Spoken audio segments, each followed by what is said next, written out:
safe, and you smile, you nod, you play along, but inside you're somewhere else entirely.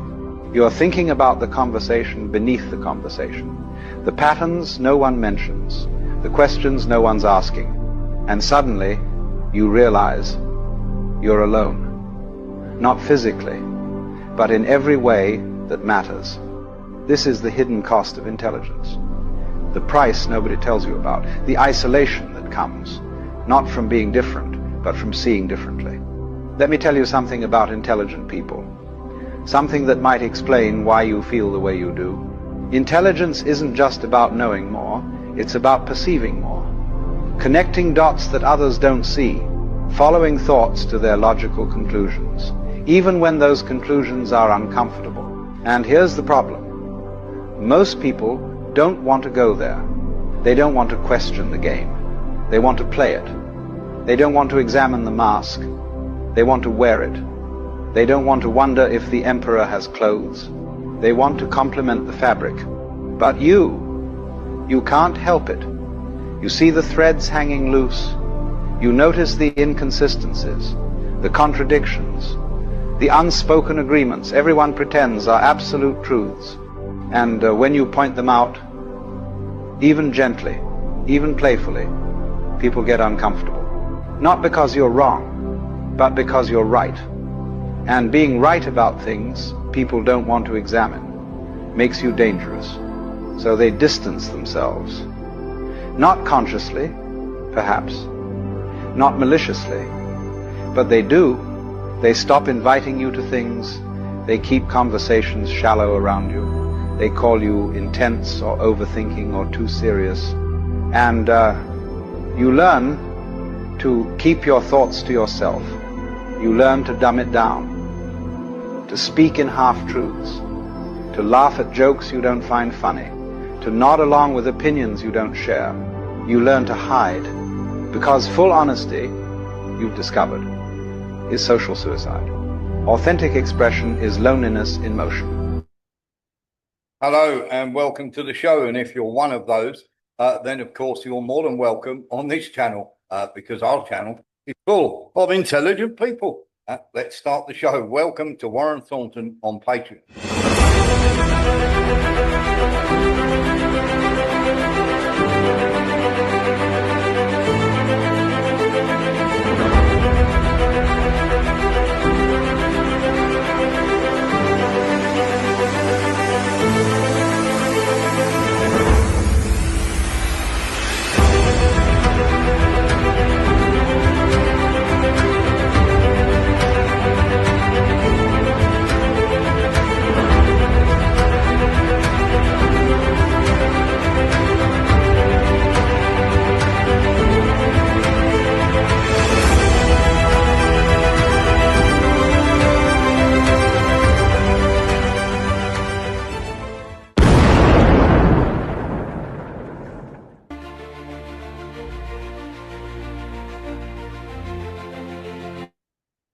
Hello and welcome to warrenthornton.com.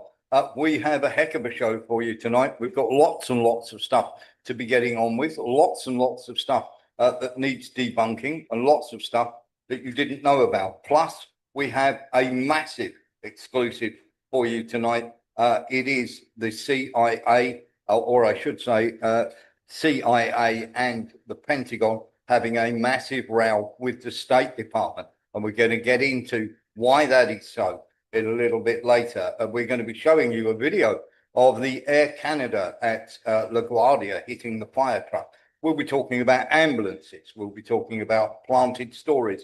We'll be talking about the American invasion. We'll be talking about Americans who are dying. We'll be talking about CENTCOM, the OnlyFans, Dubai in mourning. We'll be talking Etu Barak. We'll be talking F-15s that are down. The Germany and Japan new military alliance, the Gerald Ford in Crete, a floating bridge that has collapsed and killed quite a few people. US Mercs being killed in Kryvyi Rog in the Ukraine. We'll be talking about night warfare drones, US morale, and of course, we'll be talking about the regime change, Saudi Arabia, the Straits of Hormuz, of course, and of course Trump's market manipulation, and of course US Treasury bonds, and much more besides.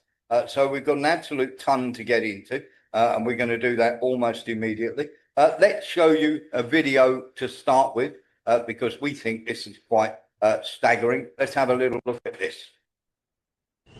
Nein, keine nicht du, nu. Sag dir keine nicht du. Kriegst du Flagge, du, vier ambulances Flagge. Keine nicht du. Kriegst du. There we are. So that's ambulances well alight in London. Now, of course, everybody is jumping on the bandwagon and saying, oh, how terrible it is, this anti-Semitism, everything that's going on is absolutely dreadful. We can't have this. This can't be happening in London and everything else. And of course, one of the, shall we say, the first people to come out and start shouting about this was, of course, Wes Streeting, or as we call him, Potted by Peter. Many moons ago, good friends with Peter Mandelson, even though he denied it from a very young age. Let's just leave it there. And very simply, this smacks very much, shall we say, of a false flag. This is very much something that can take away the limelight from the fact that another false flag has been highlighted left, right, and centre. And the false flag, of course, that has been highlighted left, right, and centre is, of course, the nonsense over Diego Garcia, the absolute nonsense that we called out quite a while back, and there's more and more of that to come. And let's just give you a quick rundown of what we got for you tonight.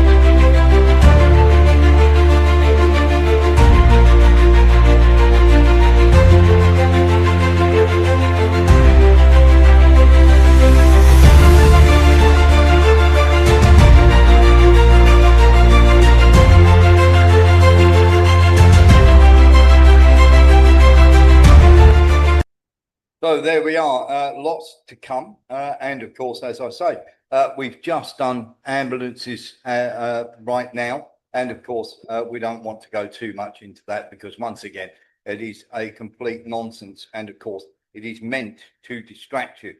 We're 100% certain of that as well.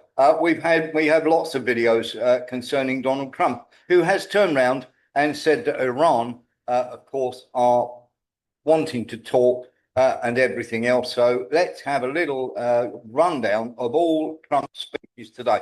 Let's have a little look at this. You said there's many points of agreement with Iran right now. Many. What can you give us a Many, like 15 points.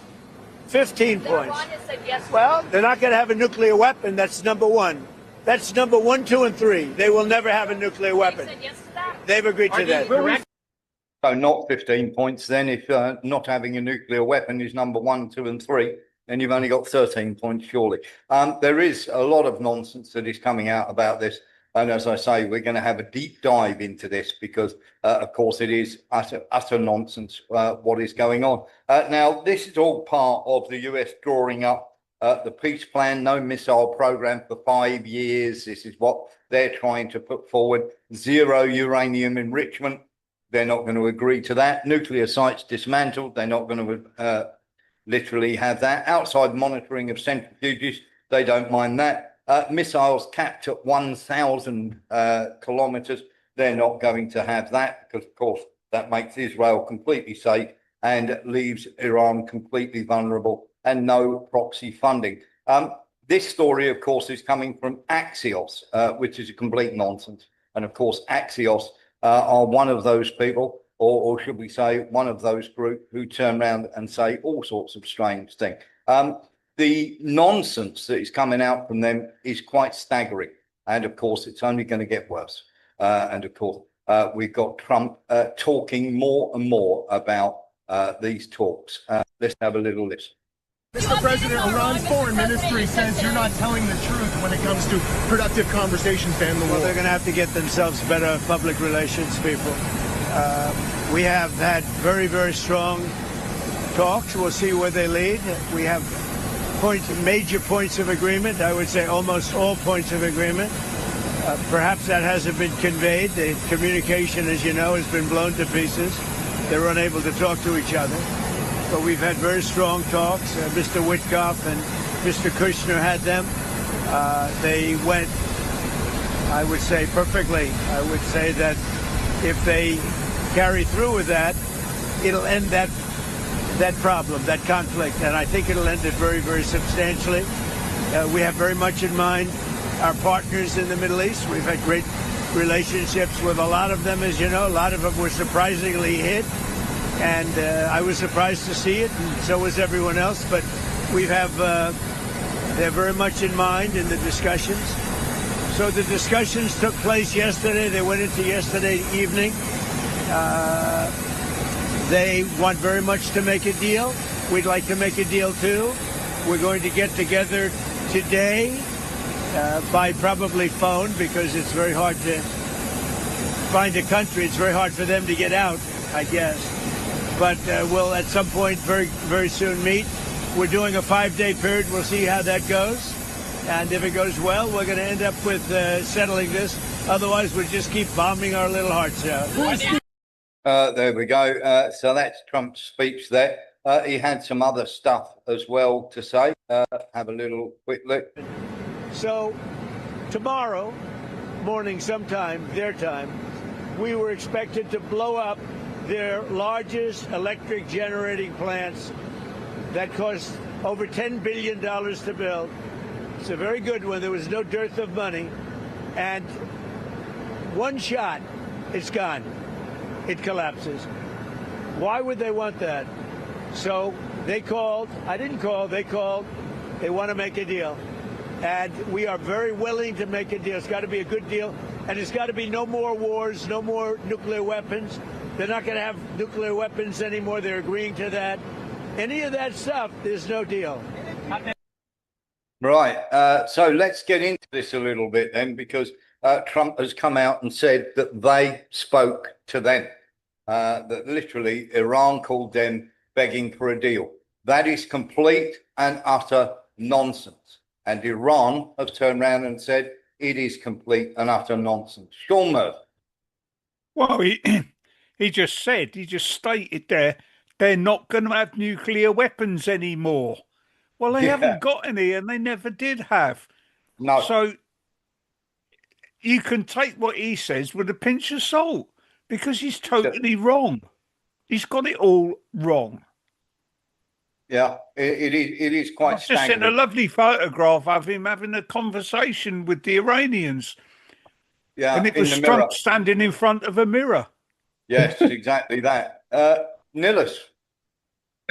You've got to ask yourself, is it Trump's dementia, or is it there's no truth getting through to Trump because of his inner circle, and Susie Wiles doesn't let any truth get to him?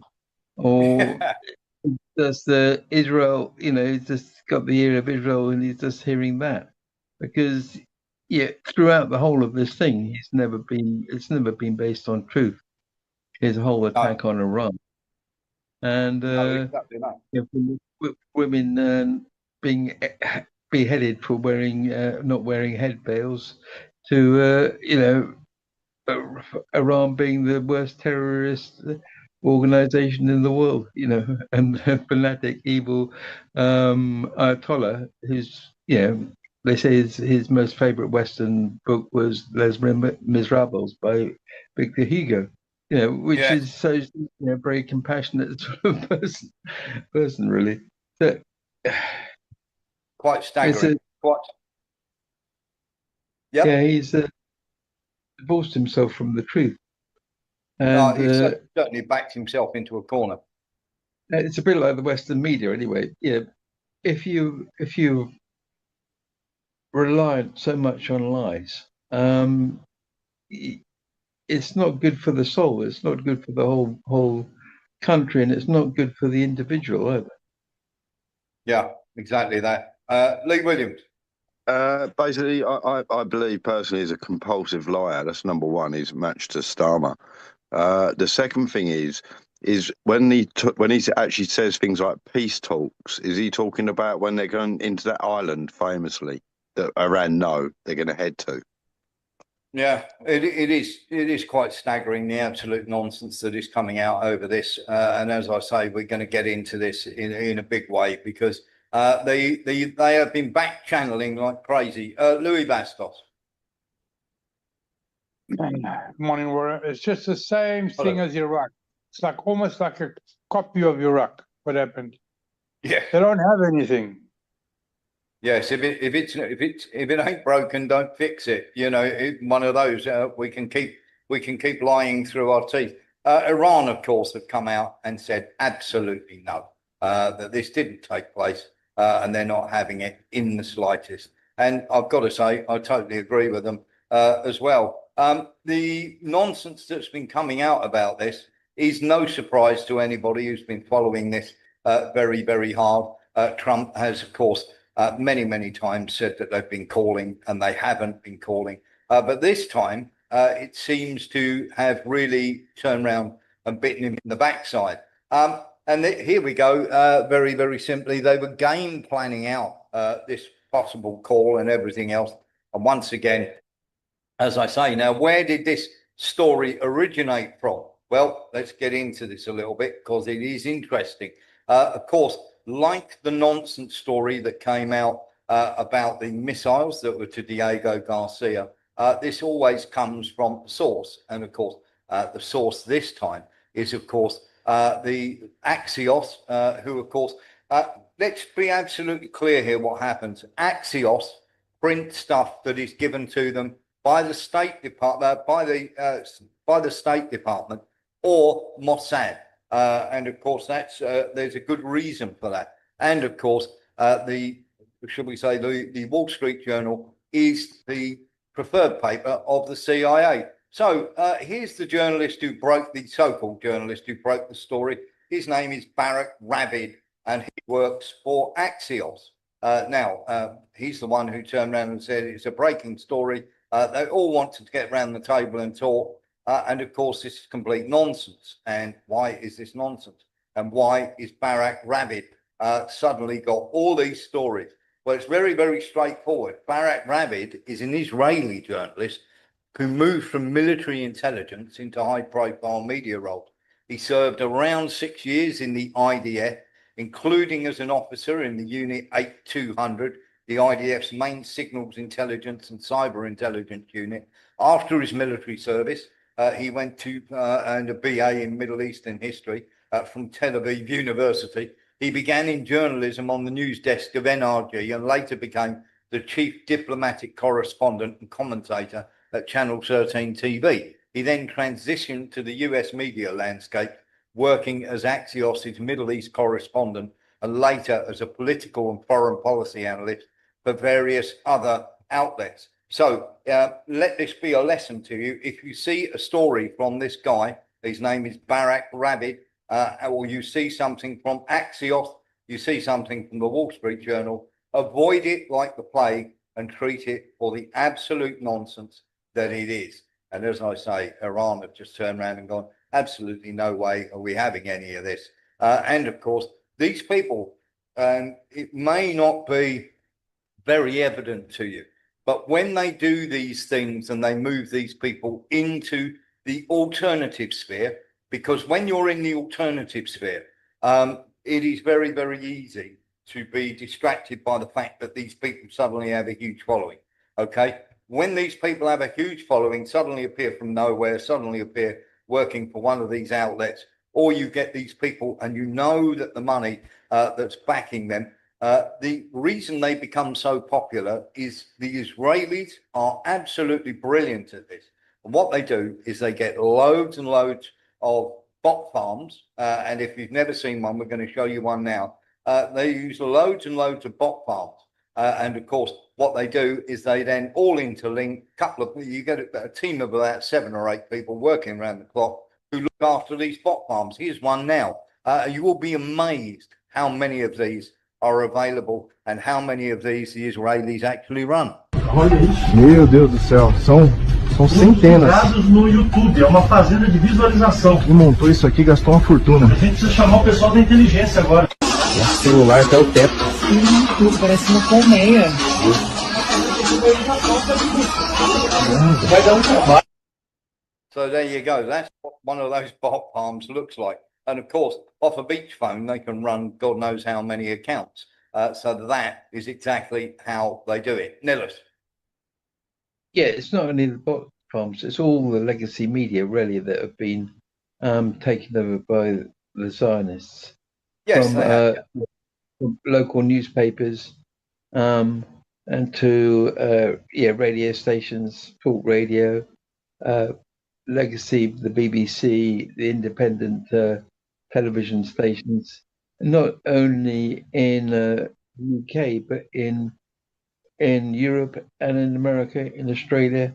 It's everywhere. And the model that they used was the same as they used to get the Nazis in power, by the radio stations, by the newspapers, and you got a very good chance of persuading the electorate to go your way. Yeah, I mean, we all know that the mainstream media is held by various governments and everything else. But the real important factor here is the alternative media as well. Whatever you do, don't just think that it is literally the mainstream media that's captured here. 3/4 of the alternative media that you see, people on X and everything else, suddenly have these 100,000 followers. It's because they have these bot farms like this. And suddenly they've gone, instead of building organically, suddenly they've gone straight up through the stratosphere and everybody's following them. You only have to look at things like 2C TV, look at people, and they'll be pushed by these various entities. Nicholas, again. Yeah, well, you only look at that interview that Netanyahu had with these TikTok influencers, when he actually said, "Yeah, TikTok is the most important thing for us. That's the tip of our spear." And then again, but people gravitate to the truth, and this is why Tucker Carlson and Candace Owens are the biggest podcasters in the United States at the moment, because they've got some truth there, and people understand that. If they don't understand it intellectually, I think they understand it, on another dimension, that they're speaking some truth. And I wouldn't be surprised. They were talking about arresting Tucker Carlson. I know they're putting court cases against Candace Owens, and of course they will. That's the good fly in the ointment. That's a banner of freedom, really, as I see it. Yes, there's very few freedom people out there. Tucker Carlson isn't bought by anyone, and neither is Candace Owens. They survive basically on who they are. Yes, Nicholas. Another is Warren Thornton. Thank you very much, Warren. Thank you very much for that. Unfortunately, we don't have all the followers that they do, but that would be nice. But of course, at the end of the day, as long as we're getting the truth out there, who cares? One of those. You need to get on Tucker. You need to get on Tucker's show. George Galloway's viewing went up several million after he went on Tucker Carlson. Yeah, I'm okay where I am. Cheers. Let's get into this because this, of course, thank you very much for that, Nellis. It's very kind of you. Let's have a look at this lunacy. This enemy's defeated, and there's some level of change in the government. Pray to God. We would have a lot to say about that oil, wouldn't we? Just like we have a lot to say about the oil in Venezuela, no? Yeah, we will have a lot of say about that oil for sure. But let's not forget the fact that the United States is an independent oil and gas exporter. And that's also really important to remember because that's part of this president's agenda to tap into the capacity of America. And when you're talking about all that oil coming onto the market and all that gas coming into the market, simple supply and demand. Oil prices and gas prices will go down and economic activity will go up. So, yes, the United States will, I don't know the strategy specifics in terms of what this president is thinking, but look at what he's done in Venezuela and the fact that now the U.S. is in charge of that oil. That is Mark Levine, who is, shall we say, one of the more deranged people who are out there. And of course, this is this woman again, Mornings with Maria. This is one example of literally an Israeli-owned, shall we say, entity on Fox News. Welcome back. I just spoke with President Trump, and he told me that Iran wants to make a deal badly. He said that the talks have been ongoing. I said, how much longer will this conflict go on? He said the talks, I said 5 days to halt or postpone strikes on the electrical infrastructure. It could happen sooner. So there we go. So you can hear from the nonsense that she's coming out with, of course, how bad that is. Louis Bastos. The problem is that oil in Venezuela, they're going to have to spend a lot of money to clean it, to refine it before it can be used. And the same goes for Iran.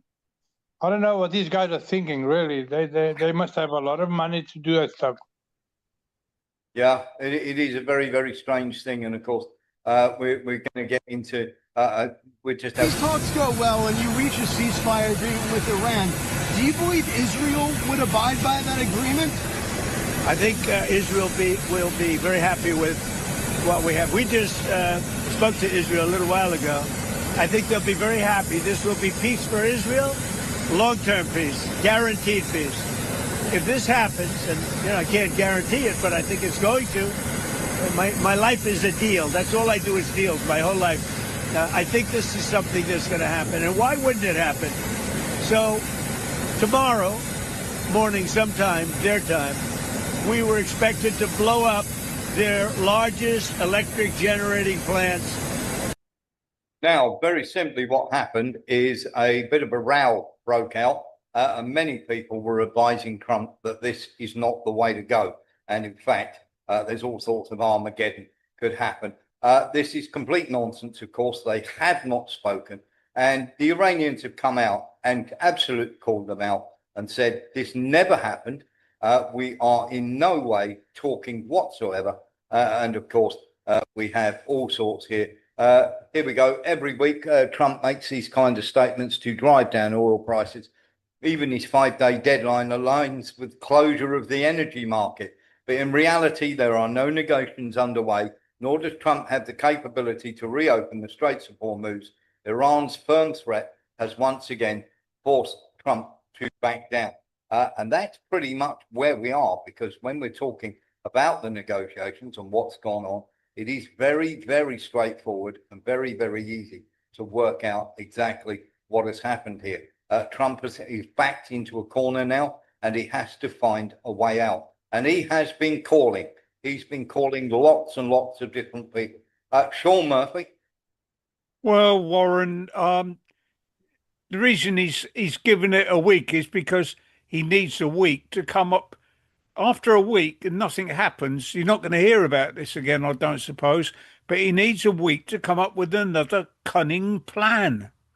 Yeah. And of course, we mustn't forget about market manipulation. Let's have a look at this. More than any one person. The president went on to say or insist that this is regime change because it's totally different people that were involved in the last regime. I would imagine some of the people are the same. This is the president's take on that, insisting that it's regime change. They've overthrown the government. No, they haven't. No, they haven't. Because it's a different person you're speaking to. If they've got the same ideals as the last person you were speaking to or the last person you tried to kill, that doesn't mean that you've suddenly had any fantastic success. And of course, this is once again them trying to spin this nonsense. And it really is the most appalling nonsense that they're coming out with. And of course, we're going to get more and more of this as we go along. Let's get into this, because this is, shall we say, pretty much where we are. This is, of course, to do with, and we broke this story miles ahead of anybody else, about the false flag at Diego Garcia, where loads of people were printing that it happened or might have happened. We called it out straight away.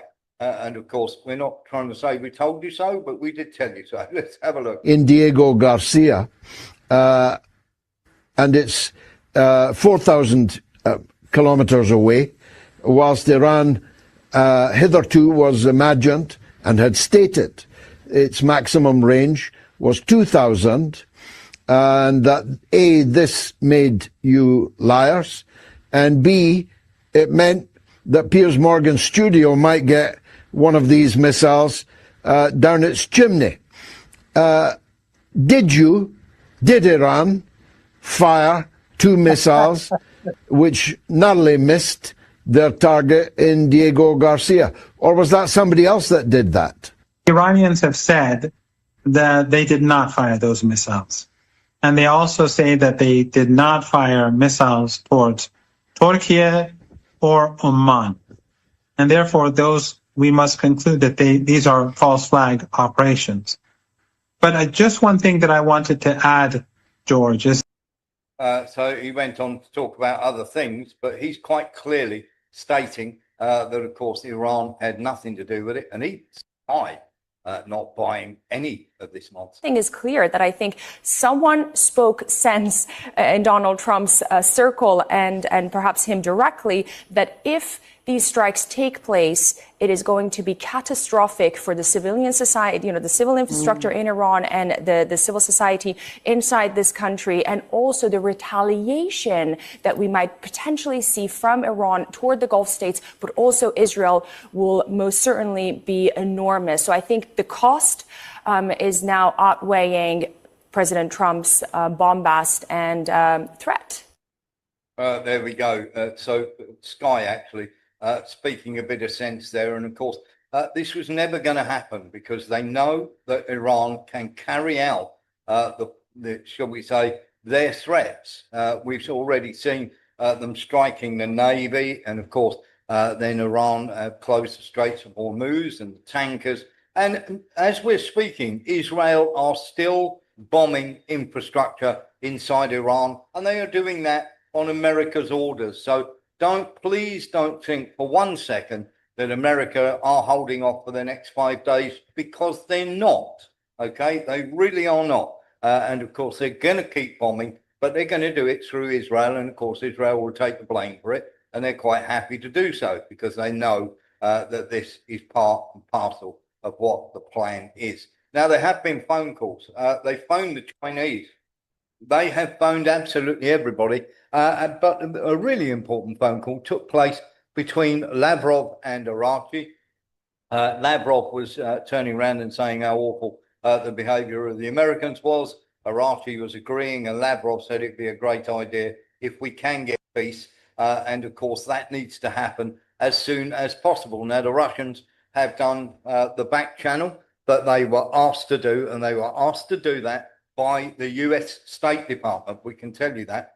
They've also phoned the Chinese. The Chinese said that they would try and convey the wishes of America. And the wishes of America from the Chinese, and this is from our guy, and we have a guy in the Chinese embassy here who talks to us and lets us know what's going on.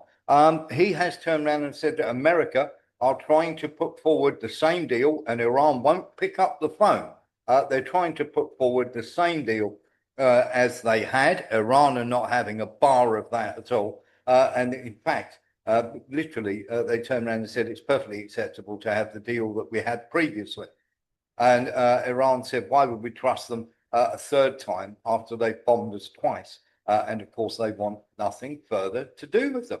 And of course, nobody really can blame them for not wanting to pick up the phone. They've also gone through Turkey as well. And Turkey have turned around and said that as far as they're concerned, they've got to have something new. Now, of course, this is all market manipulation as well for oil futures, which they can get nice and rich on. But let's stay with this for a moment. Peskov, somebody, of course, you know, we have somebody very close to Peskov, and Peskov has turned around and said that they will do all they can to try and bring a peaceful solution. But that is diplomatic speak and Russian speak for what are you going to give the Iranians? Because if you're not going to give the Iranians something here, if you're not going to give them something to hang their hat on, there is no point in us talking to them at all. And let's have a little think here. That of course this is being done just before the markets open, and of course last time, of course they were going to bomb them. Baron Trump bought 50 million in oil futures just before the markets opened, the day before the strike on the 28th, which again we told you was coming on the 28th, and of course he went and bought oil futures. Can we have a little look at this? Now, this is Baron Trump, obviously. And then, of course, if we have a look at this, you've got all in the family, the potential winners of the Iran war. You've got Steve Witkoff, Alex Witkoff of the Witkoff Group, the World Liberty Financial. Then you've got Donald Trump, and then you've got Eric Trump of the World Liberty Financial, Donald Trump Jr., 789 Capital, and Jared Kushner Affinity Partners, who have all put money into, wait for it,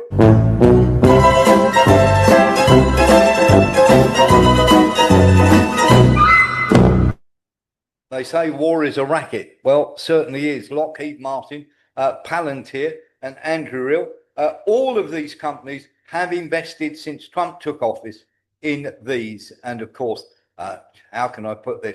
The futures have gone through the roof. And of course, everybody's making money hand over fist. Isn't that amazing? Millis. Yeah, forgive me for my ignorance, Ron. Is Anduril another defense company? Yes. Right, yeah. It is. Yeah, all those are defense companies. Is that Israeli based as well? Or? Well, the Israelis have a lot of money invested in there, but of course it's a military industrial complex, and very much the money that goes through there flows the other way as well. So let's be absolutely straight here. There's no question that they're making money hand over fist. They're buying oil futures and they're manipulating the markets so that literally they can make a ton of money off people dying. Let's have a look. Here we go. Here's the drop. Once he announced that there were talks, look at this. Suddenly, it's dropped right down. And of course, as soon as you announce the talks, then the oil prices start to drop down to 94, where they were well over 100.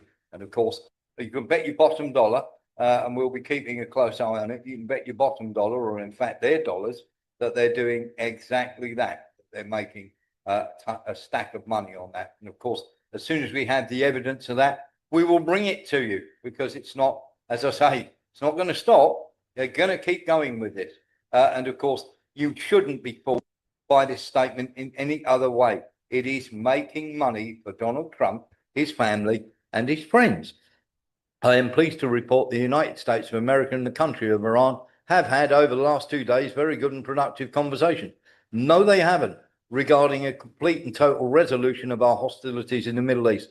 That is nonsense. Based on the tenor and tone of these in-depth, detailed and constructive conversations, which will continue throughout the week, I've instructed the Department of War to postpone any and all military strikes against Iranian power plants, and we're going to let the Israelis do it instead. That's exactly what we're getting. Sean Murphy. You notice the way they spelt witch? Yeah. Yeah, they couldn't even spell that correctly. No. It is quite staggering, isn't it? And of course, many people are saying, we've got to open the Straits of Hormuz and everything else. At the moment, they're quite happy for that not to happen. We're going to talk a bit more about the Straits of Hormuz in a little bit. But very simply, as I say, they are making money hand over fist. The Israelis are still bombing the infrastructure. Okay. By the way, this is Tel Aviv. Yo, مصر يبلا الفيلا شو That is Tel Aviv, and of course everybody's saying they've got tons of missiles, but Tel Aviv are running out of air defense at a rapid rate. And anybody who thinks differently, you can literally just go and have a look at that. And of course, there is no question that these are dropping, shall we say, like flies. And of course, Iran are going to keep pouring it on. Have a look at this. انجام عملیات وعده صادق 4 با رمز یا فاطمه الزهرا سلام الله علیها علیه اهداف صهیونیستی و آمریکایی اجرا شد. در این موج بر اساس شناسایی انجام شده توسط یگانهای اطلاعات عملیات مکانهای استقرار جدید نظامیان و اختفای ارتشیان صهیونیستی در نقاط مختلف سرزمین‌های اشغالی هدف قرار گرفتند. پایگاه هوایی شاهزاده سلطان در الخرج که از محل‌های اصلی استقرار و عملیات هوایی متجاوزان آمریکایی علیه ایران است نیز با موشک‌های بالستیک مورد هدف قرار گرفت. به نظامیان تروریست صهیونی و آمریکایی هشدار داده می‌شود که به طور کامل تحت رصد یگانهای اطلاعات عملیات نیروهای مسلح ما هستند و مخفی شدن آنها در شهرک‌ها همچون مخفی شدن آنها در یک شهرک در آراد هم به دلیل اشراف اطلاعاتی نیروهای مسلح موجب نجات جان آنها نمی شود. سردرگمی راهبردی فرماندهی سنتکام، فروپاشی شبکه پدافند چند لایه‌ای آمریکایی صهیونی در منطقه غرب آسیا و اختلال در سامانه پشتیبانی تسلیحات آمریکا در پی تدابیر و ضربات نیروهای مسلح ایران به دشمنان متخاصم معادلات جنگ را به نفع ایران تغییر داده است. عصبانیت و استیصال جنگ افروزان آمریکایی و صهیونیستی قابل پیش بینی بود و پیشتر نسبت به باطلاق جنگ برای آمریکا و رژیم صهیونیستی و جنگ منطقه‌ای و فراگیر هشدار داده بودیم و من نصر الا من عند الله العزیز الحکیم. There we are. So that's Iran literally giving out exactly what their thoughts are and what's going to happen in future. And of course, they're not going to shift from that one little bit. Sean Murphy. That wasn't our guy from Yemen in his new job, was it? No, it wasn't. I do miss him. He was much more, shall we say, forthright. He would stand there and literally shout at you, which is quite entertaining.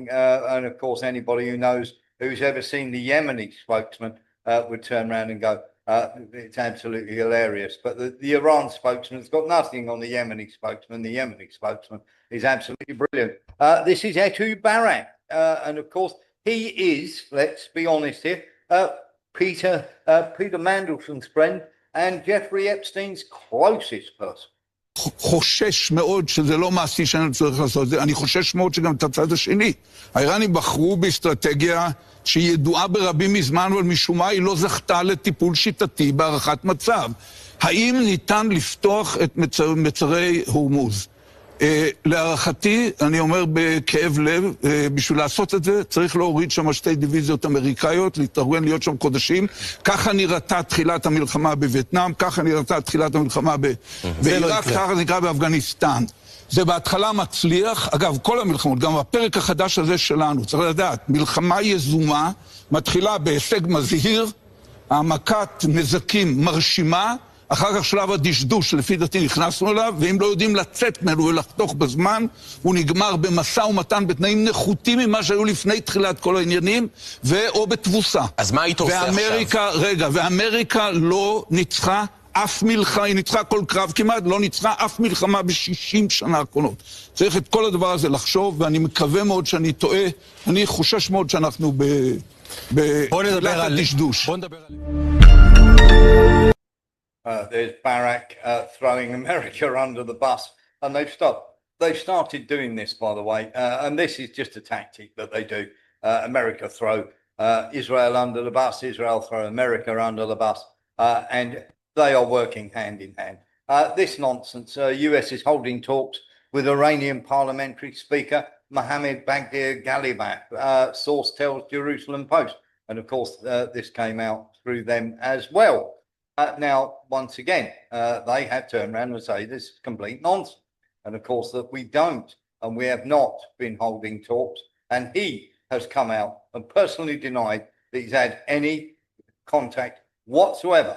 None, neither direct nor indirect. So once again, just letting you know that this is complete rubbish. Do not believe it for a second. The Saudis are getting very, very annoyed, as we can see here. Strange, it means deepening your dependence on a country that has led yours into a disastrous conflict without caring about your interest. And the Saudis put, we will never be blackmailed by terrorists. Oh, because that's normally because you spend a lot of time sponsoring them.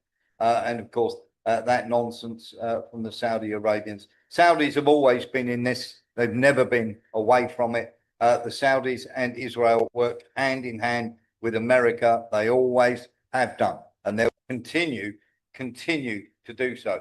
This will not change in any way, shape, or form. So please be aware that that is the case, because they, as I say, they will not change. Saudis and the Israelis were responsible in January for what happened in the first place. Okay, they were, along with the Americans, they were the ones who overthrew, and now they've actually come out and admitted that they were part and parcel of this, shall we say, organised effort to try and overthrow the government. And of course, as I said, we literally put it out there and showed you the people that were part of this. Let's have a look at what CENTCOM have been up to.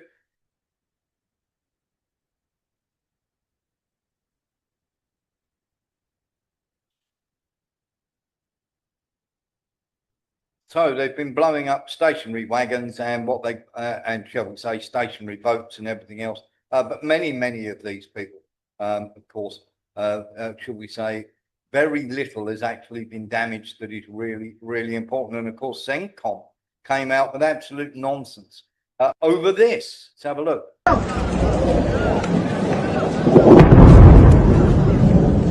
Good man.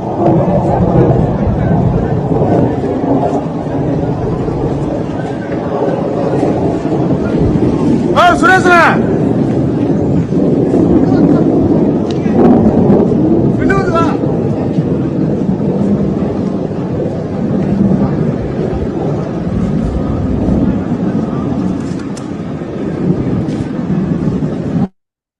And of course, they literally CENTCOM have turned around and said it was a complete accident. The F-15 just fell out of the air. First, they denied that it had fallen out of the air. Then they said nobody had hit it over Kuwait. But once again, you see, they can't. There's been a lot of accidents over Kuwait, hasn't there? And of course, we all know that F-15 was hit. So CENTCOM have been lying through their teeth. And most of these F-15s are getting down over Kuwait, and they're going to continue to get down over Kuwait. Yes, as Vic says, weird that it is, very weird. So let's get into, while we're talking about air crashes, by the way, I'm just going to deflect over, but Andrew Evans, who is here, hi guys, I'm new to this channel, loved your information. Let's just read the rest of that. Nice to have you here, and wisdom on Ukraine and the Middle East when you help out. Apologies for taking so long to get here. We'll watch and listen with interest. Well, Andrew, if ever you want to join in, or you ever want to say anything, or you have an opinion of your own, this is a live and interactive show. So by all means, just jump in, just open your mic or stick the hand up, the raise hand. And of course, you're able to, welcome to the channel and welcome home. There's a place for everybody here who actually wants to know the truth. So by all means, do, as I say, join in whenever you want to. Don't feel shy, but welcome to the channel. Let's get into this. And of course, everybody here is nice and friendly as well. Let's get into this while we're talking about aeroplanes, because there's something here that nobody is talking about, and you should be. This is a Colombian military plane. Now, we have long talked to you about Ukraine and how France settled the beef that was happening in Colombia, and that Ukraine used Colombian mercenaries more than any other, including Polish and everybody else. And this is a Colombian plane that has gone down with 130 soldiers on board, and they are turning around and saying they're soldiers, but we actually know that they were on their way to France. That means they were Colombian, not so much soldiers, but they were mercenaries, and they were on their way. Let's have a look.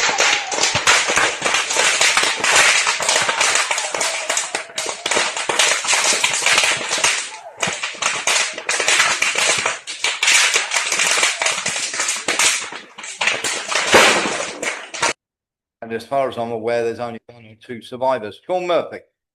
Sounds like a load of small arms ammunition cooking off there, Warren. Exactly that. The problem that they have here. Remember, we showed you the actual document that showed that France had literally done a deal with the rebels in Colombia, and then of course they've been employing through their, shall we say, their private military companies, getting the soldiers of fortune out there because they had nothing to do. Suddenly, so all the Colombians went out there, and the Ukrainians used them as cannon fodder. They just got killed a little earlier this time. Nillis. Yeah. Was that a natural accident, or was it shot down? I don't know.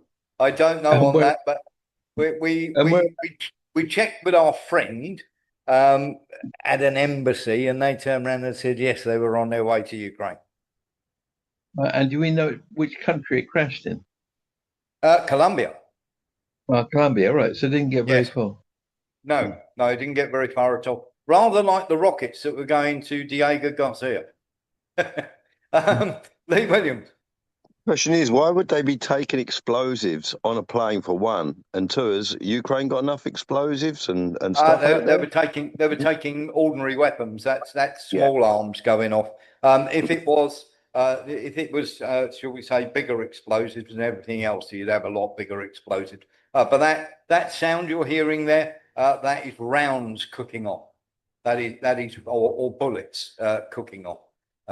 We call them rounds, but some people call them bullets. But that is rounds cooking off, literally, and that's why it is quite small. Let's have a little look at the USS Gerald Ford, because I know that Robert was very interested in the Gerald Ford. So we've got a little bit of footage for him.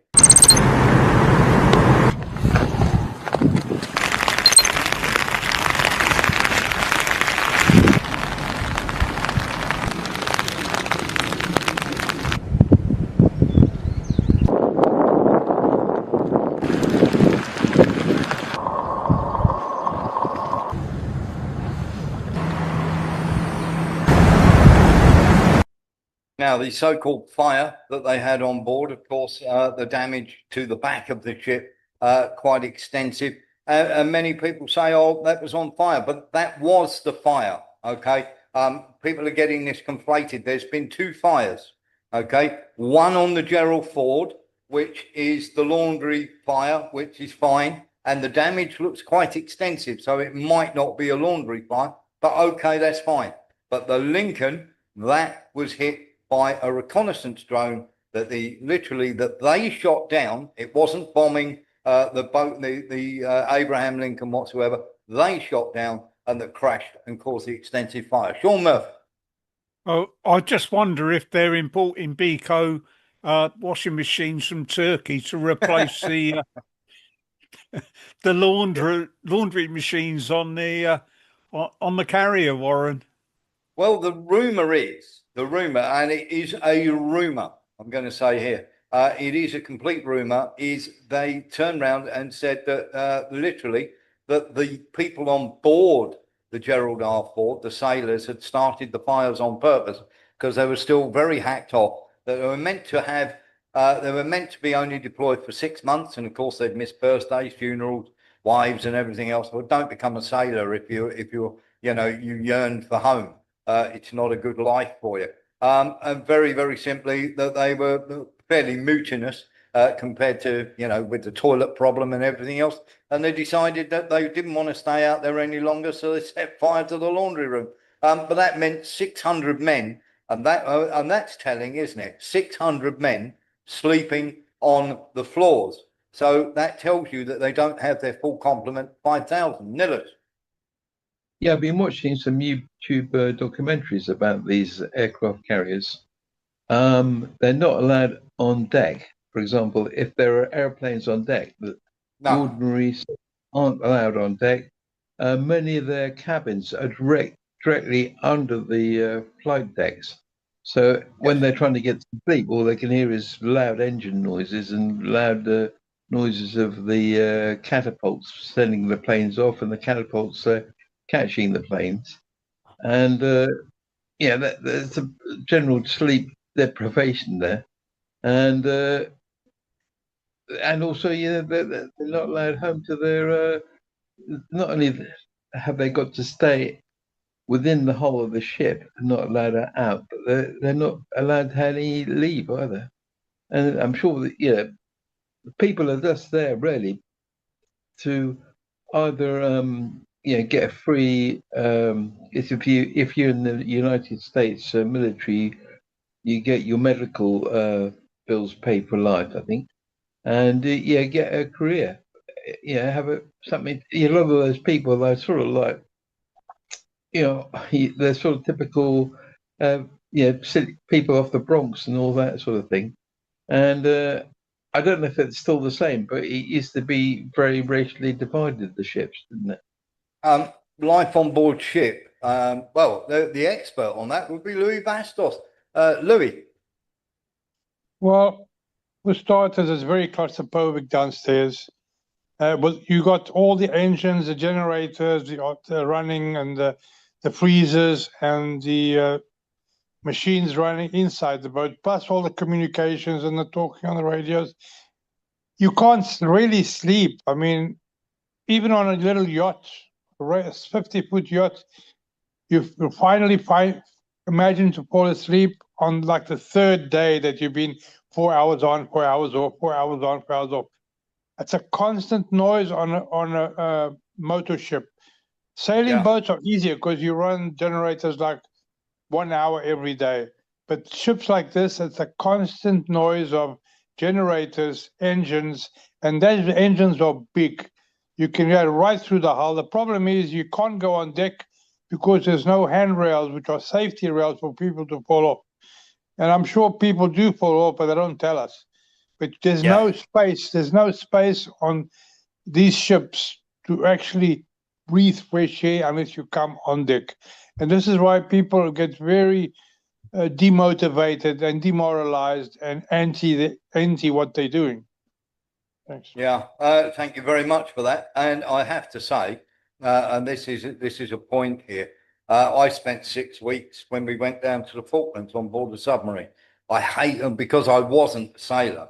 Of course, I hated every single second of it. I was not comfortable at all. It was like being in a sardine can, and I was just waiting for the water to pour in. I didn't like it one little bit. Nillers.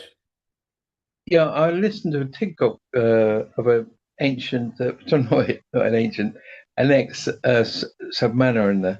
He was a young lad, and he said you get a 6-hour shift, so you got 6 hours on and 6 hours off. Yeah, that's the way it works. He said it's not good. We used to get good food, but now it's all been privatized. The food is crap, and he was very demoralized. He said, that's getting not being able to get a proper night's sleep. It gets to you after a while. It gets to you after a while. Honestly, 6 hours on, 6 hours off is horrible. I can't remember if it was on this program, but it may have been the BBC that over 170 submariners been found using recreational drugs on board. It was here. I put forward the premise that I was surprised it was that few. Because the British Army, after I left, I'm sure it had nothing to do with me, but the British Army, after I left, suddenly became a place of like a drug-infested area. It was incredible. Late 80s was really bad. Louis Vastos. Yeah, we did 4 hours on, 4 hours off, 4 hours standby. That was with the 3 sets of crew. So 4 on, 4 off was standby. But if there's nothing happening, those poor guys are doing 6 hours, 6 on, 6 off. If there's nothing happening, it is so boring. I mean, at least on a yacht, you can trim the sails, change sails if the wind changes. But 6 hours on, 6 hours off on a motorboat is crazy. So let's have a chat about that then, because this is, lots of people will sort of look at that and go, how bad is it? Well, it certainly does affect morale. Let's get into it a little bit, because this is not only this Here we go. We do not want to die for Israel. Literally about Iran, Trump's Iran strategy has spread amongst the troops. Doubt the possibility of an American ground operation in Iran is growing. But one service member familiar with troops in the region told the Huffington Post that the prospect would be an absolute disaster. And we'll be getting into that a little more in a second, because this is where we can start telling you. But the morale of the US troops is really, really down, especially the Marines who are on their way there. And of course, many people think there's tons of Marines on their way there. No, there isn't. There isn't a shed load of Marines that are going. There are Marines going, but the actual fighting force is going to be around about 1,500, no more than that. And of course, they're having to, shall we say, put more forward for them to go and literally whatever they have got planned, and we've got something about those plans in a minute to show you.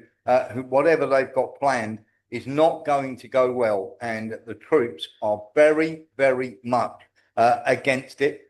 Plane spotters have said that the elements of the 82nd Airborne, likely the Alert Brigade, have arrived in the Middle East via cargo flights from Fort Bragg and Fort Campbell. The USS Gerald R. Ford, of course, is being replaced by the USS George H.W. Bush, preparing to depart from Norfolk, and the USS Tripoli Amphibious Group, with their 1,600 Marines, are on their way, while the MEU aboard USS Boxer should arrive very, very shortly. And of course, the nonsense about we don't want to die for Israel is not nonsense at all. Military personnel have talked about a sense of vulnerability, severe stress, disappointment, and loss of illusions, to the point that they may leave the army.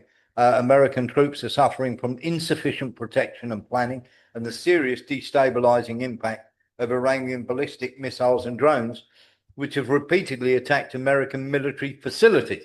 And the reason this is coming apart is so far because they are saying that only 13 military personnel have died in the war and 232 have been injured. That is utter nonsense.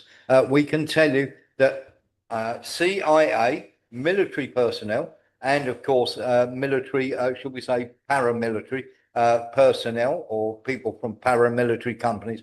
And what happens is, if you're in the military, they subcontract you out just in case, if you are going into an area where you could die, they subcontract you out to these paramilitary companies.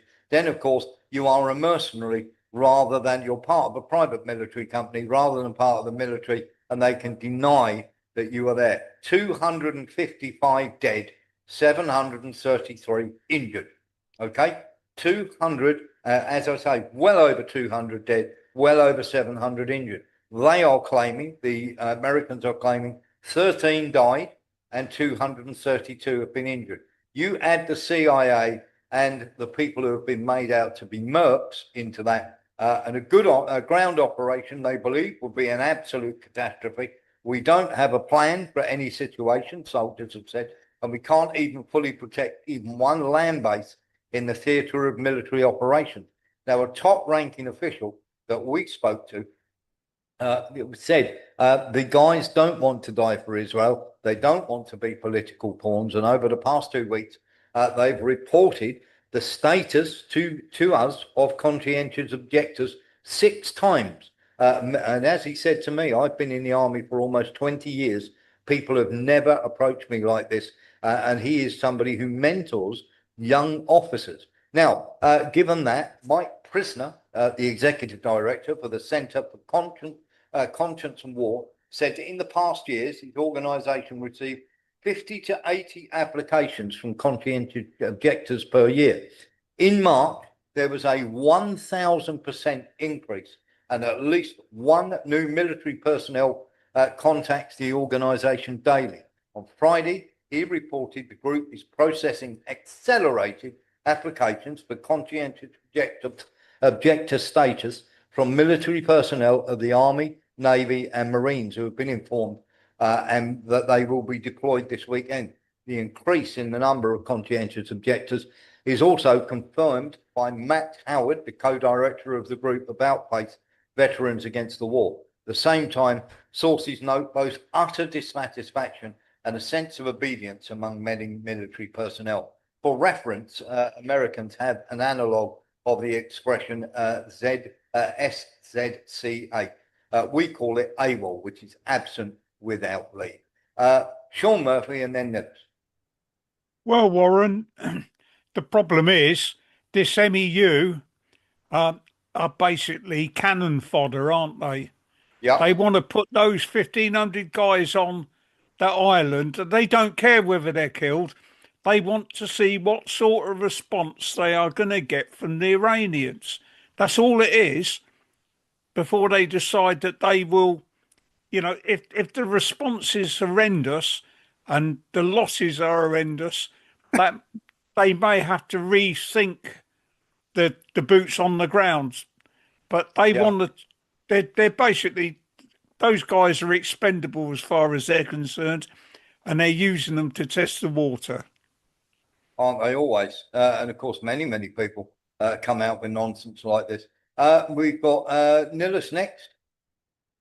Well, I can just recently, Scott Ritter, the ex-Royal Marine Arms Inspector, American Marine Arms Inspector, said, yeah, the only moral thing the Marine can do is apply as a conscientious objection, because this war is against the law, international law, it's against the American law, and it's against the American Constitution. And in a way, if you're going to war, you're going against those three things. He was saying that the international law is enshrined in the American Constitution, but if you're fighting for Trump is equivalent to being a traitor to America, basically. Yeah, it does seem that these people are, shall we say, turning around and going, well, I'm not entirely sure I'm happy with this. And you're just going to get that go worse and worse and worse. Somebody else, Nicholas. Yeah. Sorry, Lee Williams. Yeah, sorry, just a quick one. So Iran know that they are going to be heading there because they've got tolerance of everything that they're doing it in the way of everything, aircraft, boats, where they are, and everything. So Iran know they're going there. Okay. Chinese have got satellite information which they are giving to Iran. They know exactly where every ship is, where every plane is. Sean Murphy? Well, the point I was going to make, Warren, when we were talking about Marines, is it appears now that that guy who wants to run for mayor of London, Ant Middleton, who's an ex-Marine, has nailed his colours to the wall. And who's he supporting? I'll give you one guess. Yeah, what a surprise. You see, these people, they get lots and lots of this. If you look at where, how much is, or I should say American Israeli money, or Israel, as I call it, how much of this money is floating about. It's really, really straightforward. You've only got to look. Always follow the money and look at the timing. Let's have a little look at this then with the Marines.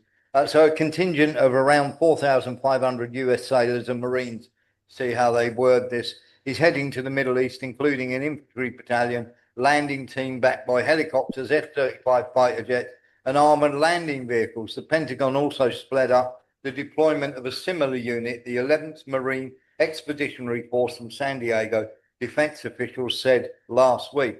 Those Marines aren't coming for decoration, said an Israeli official, one of several who spoke on the condition of anonymity to discuss sensitive military and intelligence issues. Of course they did, on the subject of anonymity. Well, you don't get anonymity, I'm afraid. You have to come out if you're going to be one of those people who pokes your head above the parapet.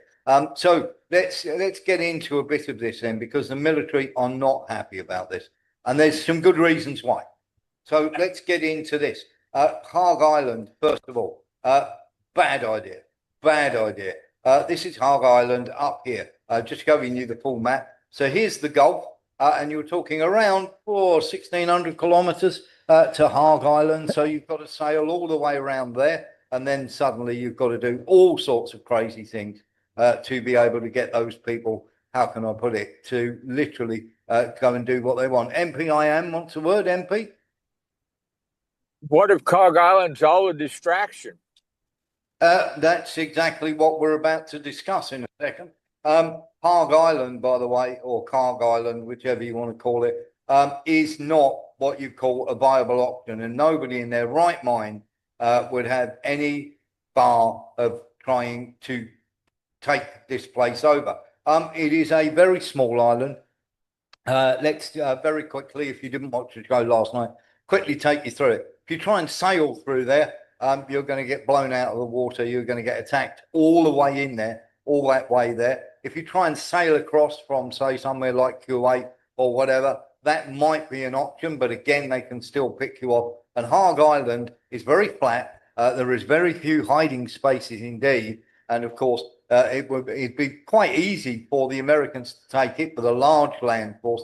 But then, of course, you've got the trouble of being sitting duck for drones, for missiles and everything else. And as MPIM was just saying, that is something that is very much along the lines of, shall we say, everybody will turn around and go, oh, that's where they're going to go. No, they're not. What was discussed was 3 or 4 options, and they are Harg Island is one of them. The next one is this place. Have a look at this. This is what the fight is all over, and this we can tell you exclusively. We have got this from both our sources, one in the Pentagon and one who is very, very close to the State Department, and a massive row has broken out between the two. Have a look at this. So this is the island that we are talking about. It's called Keshem. And of course, many, many people will turn around and go, what's the significance of this? Well, it's about twice the size of Kuwait. There it is. And of course, you've got Larak Shari there. You've got the little island of Hormuz there. And you've got Hangam Al Qadim there. There is very much an entire town, should we say, there. There are about 1,500 people who are there. It's got its own airport, and it's got many, many people living on it. So it would take a much bigger contingent. That's Keshem International Airport, as they call it, or Keshem Airport. I wouldn't say it's that international. But of course, that is somewhere they could then really keep a very strong and very close eye on the Straits of Hormuz and anything going through there. Trouble is to actually capture it, to hold it, as you can see, and its close proximity to literally the Straits of Hormuz. You can see from there it would be incredibly difficult. Now, the State Department want this. They have the warm ones for this, and the problem is the American troops and the Pentagon do not want to be doing this. They do not want any part of this whatsoever. They are literally turning around and saying that this is a death trap, and this would be as bad as it gets if they are asked to go and take this island. They've literally turned around and said that it is going to take many, many more troops than they actually get. And there's a closer aerial shot of it. Now, Keshem, of course, would be ideal for seeing things through the Straits of Hormuz.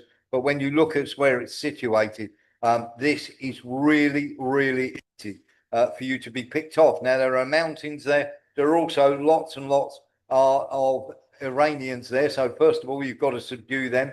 And once again, you are sailing into that area. You're sailing into the area, so you're not really alleviating the chances of getting hit there. And of course, you're at the mercy of drones and everything else. Now, they could parachute people in.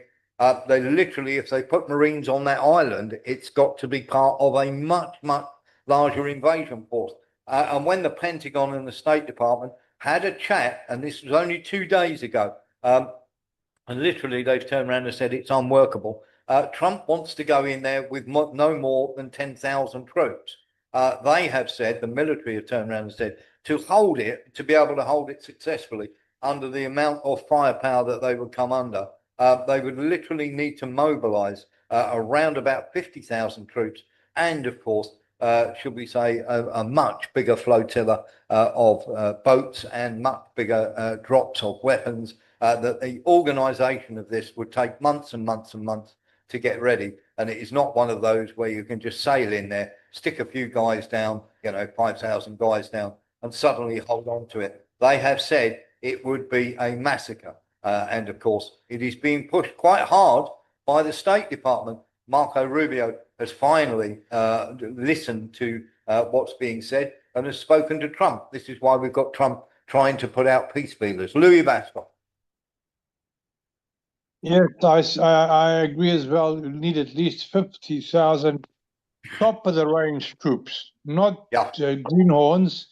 And to get inside that little lagoon, which is west of the Strait of Hormuz, you're going to get pummeled. And not only that, the Iranian would mine that whole island, get everybody out, lock all the gas pipes, and mine the whole island. It would be like Vietnam all over again. Yes, that's exactly what literally they're turning around and saying. And they're saying, well, the troops aren't the same as they were before. You have to remember that in the 60s, very much there was no internet, nothing going about. So a lot of troops didn't know what they were going into. The only people who were actually being able to tell you was the old sweats that were coming back. And that is a complete nonsense because, of course, now we have the internet. Now, what the idea that they put forward, the State Department, was to use bombers to level everything, rather like, as they tried to do in Vietnam. And they are, and literally, they turned around and said that we could actually, in attempting to hold on, and remember that island is twice the size of Bahrain. Okay, it is not small. Attempting to hold on to it would be an absolute nightmare. And over time, of course, they will be dragged into a long war, and over time, of course, many American troops would die, and they are turning around and saying that it would cost thousands of troops to hold on to it. Nillis. Yeah, is that 50,000 frontline fighting troops? Because if that is, yeah, they'd need 50,000 troops. That's including people who can operate air defense systems, people who can operate artillery. All the shall we say, the people that go with fighting troops. I can't remember what the ratio is, but I know you got to have a lot of people doing the logistics behind that. Yes, yeah. You got to have the medic, and you got to have people. Yeah, you got to have the medical. You've got to have the logistical. You've got to have the tactical. I mean, you've got to have everything. For every one soldier, you're going to need about 6 people to back him up. Yeah, so that 50,000 would quite easily become 300,000, wouldn't it? Well, if you're putting 50,000 troops on an island like that, I'd say only 10,000 of them are going to be what you call frontline fighting Marines. All right. 1 in 5 is going to be a fighter. I mean, you've got cooks, you've got all sorts. Yeah, you've got the cooks and the bottle washers, haven't you? Yeah, you've got the shed heads, the military intelligence. Then you've got your cooks, and then you've got and then all of a sudden, all sorts of people have to try all sorts and do dual roles. And ask anybody who was in Vietnam, who was in Quai Son, or I'm trying to think of the place where the French were right at the very start of the war when they decided they were going to build this military air base in the middle of nowhere and try and invite the North Vietnamese in. Can't think of it off the top of my head, but they got something Diem. It was a big airfield that they called Diem, and they got the French got absolutely pasted in there, and that was their idea was to attract all the North Vietnamese there. North Vietnamese brought up artillery from all sides, popped up out of nowhere, and even though they took quite massive casualties, the French, by the end of it, were completely overrun, and of course they lost hundreds and hundreds of troops. Louis Baston. We mustn't forget that the combat engineers have to go in there and set up hospitals as well. Yeah. There has to be hospitals for the troops. And knowing that kind of place, for 50 troops, you need a very large combat engineer group to go in and build hospitals and trenches and bridges. Yeah, yeah, you do. It was it was called Dien Bien Phu, and if you haven't seen it, go and have a look. The battle took place in 1954, and it was literally they put an airfield out in the middle of nowhere, as if to say, "Come on, then, come and get us," and they did. Sean Murphy.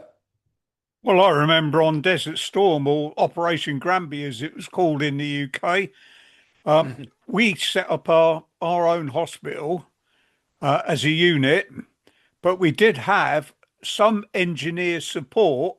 People Yes. put, to bring in running water and toilets and things Yeah, like that. exactly. You have to have them, You've got to even have though medics. Yeah, you've got to have medics. You've got to have the cooks. medics set it all up. But we went from a field hospital, which is like a 200 bed, to a general hospital, and the designation was just changed, and all they done was brought in more and more ISOs of tentage and equipment to make it like a 600 bedded hospital. So it was like the size of a general hospital, and had all the departments that you would find in your local general hospital. Yeah, obviously not CT and MRI scanners, but well, they've everything else. They've got 4 chances here, and that's it. There are 4 things that can happen from here. So you've got negotiate. So you're looking. US has got no clear plan, and this is what everybody is panicking about. And literally the people I've spoken to have said there's negotiations, so the choice is very unlikely. As bringing the parties together after Iran was attacked twice during talks is difficult, especially given the demands that Iran will want, and America will try to make out they've won it, but of course that won't happen. Ending the war, the US simply declare victory like in June 2025, and they say Iran's nuclear program is obliterated when it's not. And then, of course, we're back in this position again in the next couple of weeks. Or within the next year, but such a move is going to anger the Israelis and leave the Straits of Hormuz closed. They can continue the war with sustained airstrikes, which intensifies economic pressure on the US and Israel, while further Iranian retaliation depletes the air defense interceptors in the Gulf nations and Israel. Or they can escalate, and that is the US then target Iran's power plants, which Trump has already been warned of. Deploy troops to Karg Island or Hem, or attempt to seize Iran's enriched uranium in a bid to, as they say, escalate to de-escalate, which of course is nonsense. And that means putting American soldiers and Gulf states at even greater risk and exacerbating the energy crisis if those Gulf oil and gas facilities are destroyed. So none of these options may actually end the war. And given that Trump started it on the behalf of Israel, there is no easy way to end it. None. Sean Murphy. Sean? States here. Say again, buddy. The Straits of Hormuz will be controlled by me and the Ayatollah. Yeah. And he's just put that out. Yeah, have a look at this. Thank you. What about the Strait of Hormuz? Who's going to be in control of that? That'll be opened very soon if this works. How soon?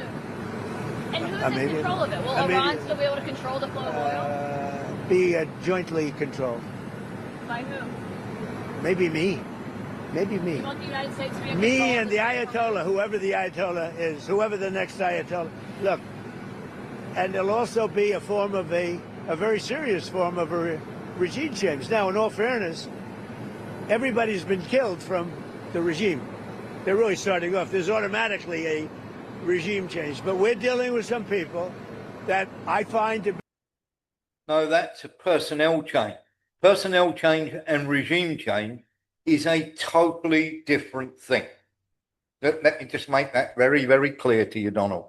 Because you kill one person doesn't mean you've killed the ideology or the people that are backing them. Okay? It's a really, really salient point that you need to learn. The regime is not changed or the government is not overthrown. I always hate that when they say regime change because it actually makes you think. And of course, we have lots and lots of Iran is still underground. Have a look at this.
There we are. Sean Murphy.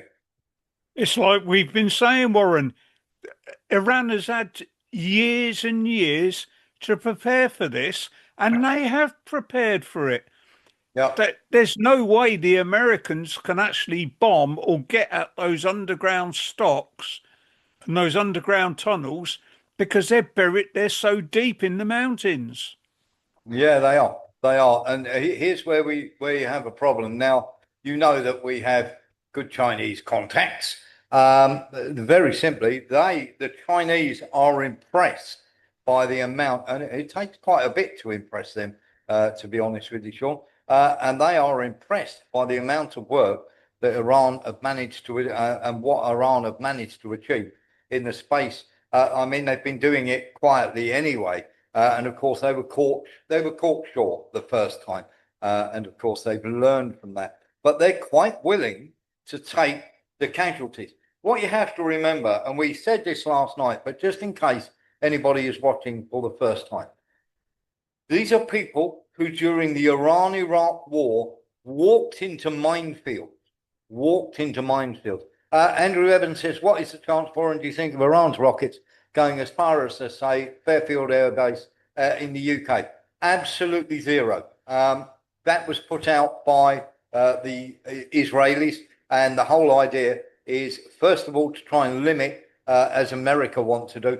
Well, it was America telling Israel, really, that America want to limit the range of these rockets so that it can't fire them at Israel. That was part and parcel of it. And, of course, to try and get Britain to move into the war. And, of course, Britain had turned around. It happened the day after. The attack on Diego Garcia happens the day after UK publicly say they can use their airfield. In reality, Andrew, what they've been doing is they've been using those airfields to target people in Yemen and in Iran for the last 3 years. So all it was Keir Starmer, all this play between Badenoch and everything's complete nonsense. They've been at this for years and years and years. All they've done is just publicly told them. So they had this thing about Diego Garcia, Andrew, and Diego Garcia is 3,700 kilometers away, when Akrotiri is just over 1,000 kilometers away. If you're going to use somewhere to bomb somewhere, you use Akrotiri. And by the same token, if Iran haven't got the missiles, the range on the ones that were launched were medium range ballistic missiles. And of course, they can't travel any more than around 2,000 kilometers. Akrotiri is the easiest place to hit. So absolutely no false flag. They cannot reach London. They can't reach Berlin. They can't reach Paris. I hope that answers the question. Lee Williams. All I was going to say is, obviously, I know China could, and so could North Korea. But anyway, what I was saying is, what's the actual event of how have they got as many bombs and missiles as, say, the UK or, let's say, America in Iran, the undercover? Yeah, absolutely they have. What you have to remember is America have been very, very stupid or shall we say, not careful. And the military geniuses who turned around and warned Trump and the State Department about this, who were at the Pentagon, got fired for it when they said we haven't got the missiles. Tel Aviv is almost completely bare of anything to fire in the air because they've been using $4 million missiles to knock down $20,000 drones. Now, you do the math.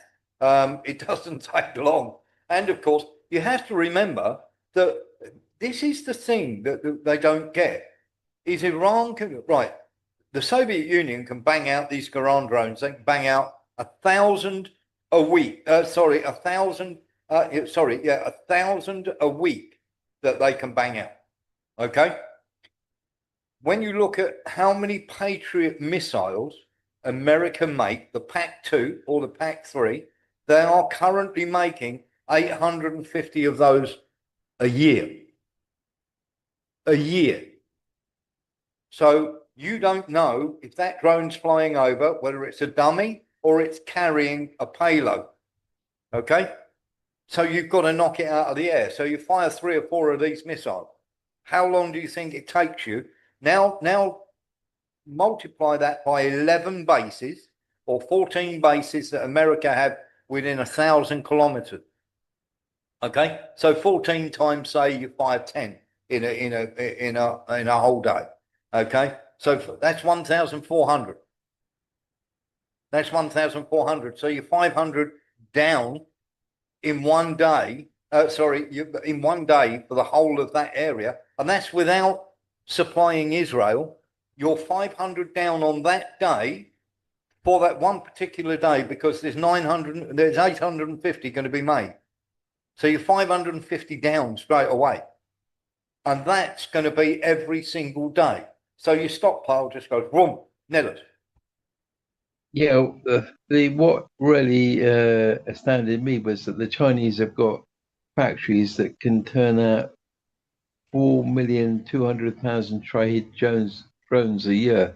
Yes. And the thing is, with the Western industrial military complex, it's become so corrupted. Everything is focused on profits. That just a quick question, Nicholas. Quick question, Nicholas, before you go on. Did you see the video that we were sent by the Chinese? That we managed to get from the Chinese, and we showed you the underground facility and how big it was. Was this in China? Yes. Was that yesterday? Because I remember. No. This was a few months ago. We showed a video of literally the Chinese production line underground, and it's literally like 3 or 4 kilometers long. I think I did see it, but it's always nice to be reminded of that as well. Yeah. And the Western logistical supply chain is so corrupted. Yes. They're milking the publics really of these countries for all they can, but they don't get that in the countries that support Iran. And I'm sure if Iran ran out of missiles, you'd get North Korea, Russia, and China offering them replenishment supplies. And we saw just a few, I think it was last week, a whole trainload of, well, not trainload, but North Korea offered Iran a nuke, and Russia and China went, no. So North Korea have got more missiles than absolutely anyone. That's why nobody's messing about with them. And he's looking for someone to play with. We saw these convoys of lorries coming in from, I think, Turkmenistan, wasn't it? Turkmenistan, yeah. Into, I don't know what they had in them. I think Iran's self-sufficient in food, so it must have been something else. Here's the thing, Nicholas. Okay, when we look at if we take a standard drone, okay, that can travel 1,000 kilometers in America, each one of those that can travel 1,000 kilometers and carry a certain payload costs so much more compared to what the Russians and the Chinese can make. It's a massive difference. I was astounded when you told us the Russian artillery shell cost $2,000 and the NATO one costs $45,000. So there's a big Exactly difference. that. Yeah. And And here's the thing, because the bankers have got to have their bit, and you're getting ripped off. And look, the American Patriot missile system didn't take down one Scud rocket, not one. And you know how clunky the Scuds were. And the American Patriot missile system has a failure rate of anywhere between 6 to 9%. So that is 1 in 12 rockets will go and hit a building in your own city. You don't want that. And you're paying $3.5 million to $4 million per rocket for that. Is it 15% failure rate? Anywhere between 6 to 9%, but on the THAAD missiles, there's a 15% failure rate. Yeah, anywhere between 12 to 15%. So just get this, Nicholas, right? You buy this wonderful Patriot missile system from America, 1.1 billion fully loaded with rockets, and you have got 48 in these 6 launchers. Okay, 48 of these rockets in all, 8 per launcher. So you've got 6. You've got 6 launchers firing 8 of these things. Roughly, one from every one of those launchers is going to go wrong, and you're paying $4 million to bomb your own city. Yeah, well, in a way, the WikiLeaks man was right. Ashan's was right. Yeah, everything that's happening in the West is a money laundering operation. Yes. And we're going to see the fulfillment of Cole, Schwab's prophecy. You're going to own nothing and be, well, potentially happy. You don't want them too lethal, Nicholas. You don't want everybody to die, because nobody's going to buy anything then. No, but you're going to put the. Of course. We're talking about the American economy. It's gone 39 trillion into debt now, and I mean, you've seen Nicholas. You've seen artillery shells. We've shown you that have travelled 10 yards, and they're stuffed with straw. Yeah, we saw some nice mortar shells that did that as well. Pop. Exactly that. We've shown you these things, and this mortar shell has cost £4,500, and it's stuffed with straw. Yeah, £4.5 for a mortar shell. No, I haven't heard of anybody being prosecuted for selling those. You're not going to be. Not going to bite the hand that feeds you. Yeah, it's one of them, Nicholas. Here you go. Can I have those? Here we go. It is quite incredible. Mark Newman says there, Patriot missile systems have a 50% success rate. And do you know where they have a 0% success rate, Nicholas? In Israel? Hypersonic missiles. They haven't managed to bring one down. Not one. Not one. You did that with jar of marmalade, according to Mrs. Zelensky. Yeah. But you look at, and here's the problem, that America have supplied 2 of these JASSM missiles to Saudi Arabia to fire at the Yemenis every single day for the last 2 years. So think about that. And how much they have given to Ukraine in terms of weapons.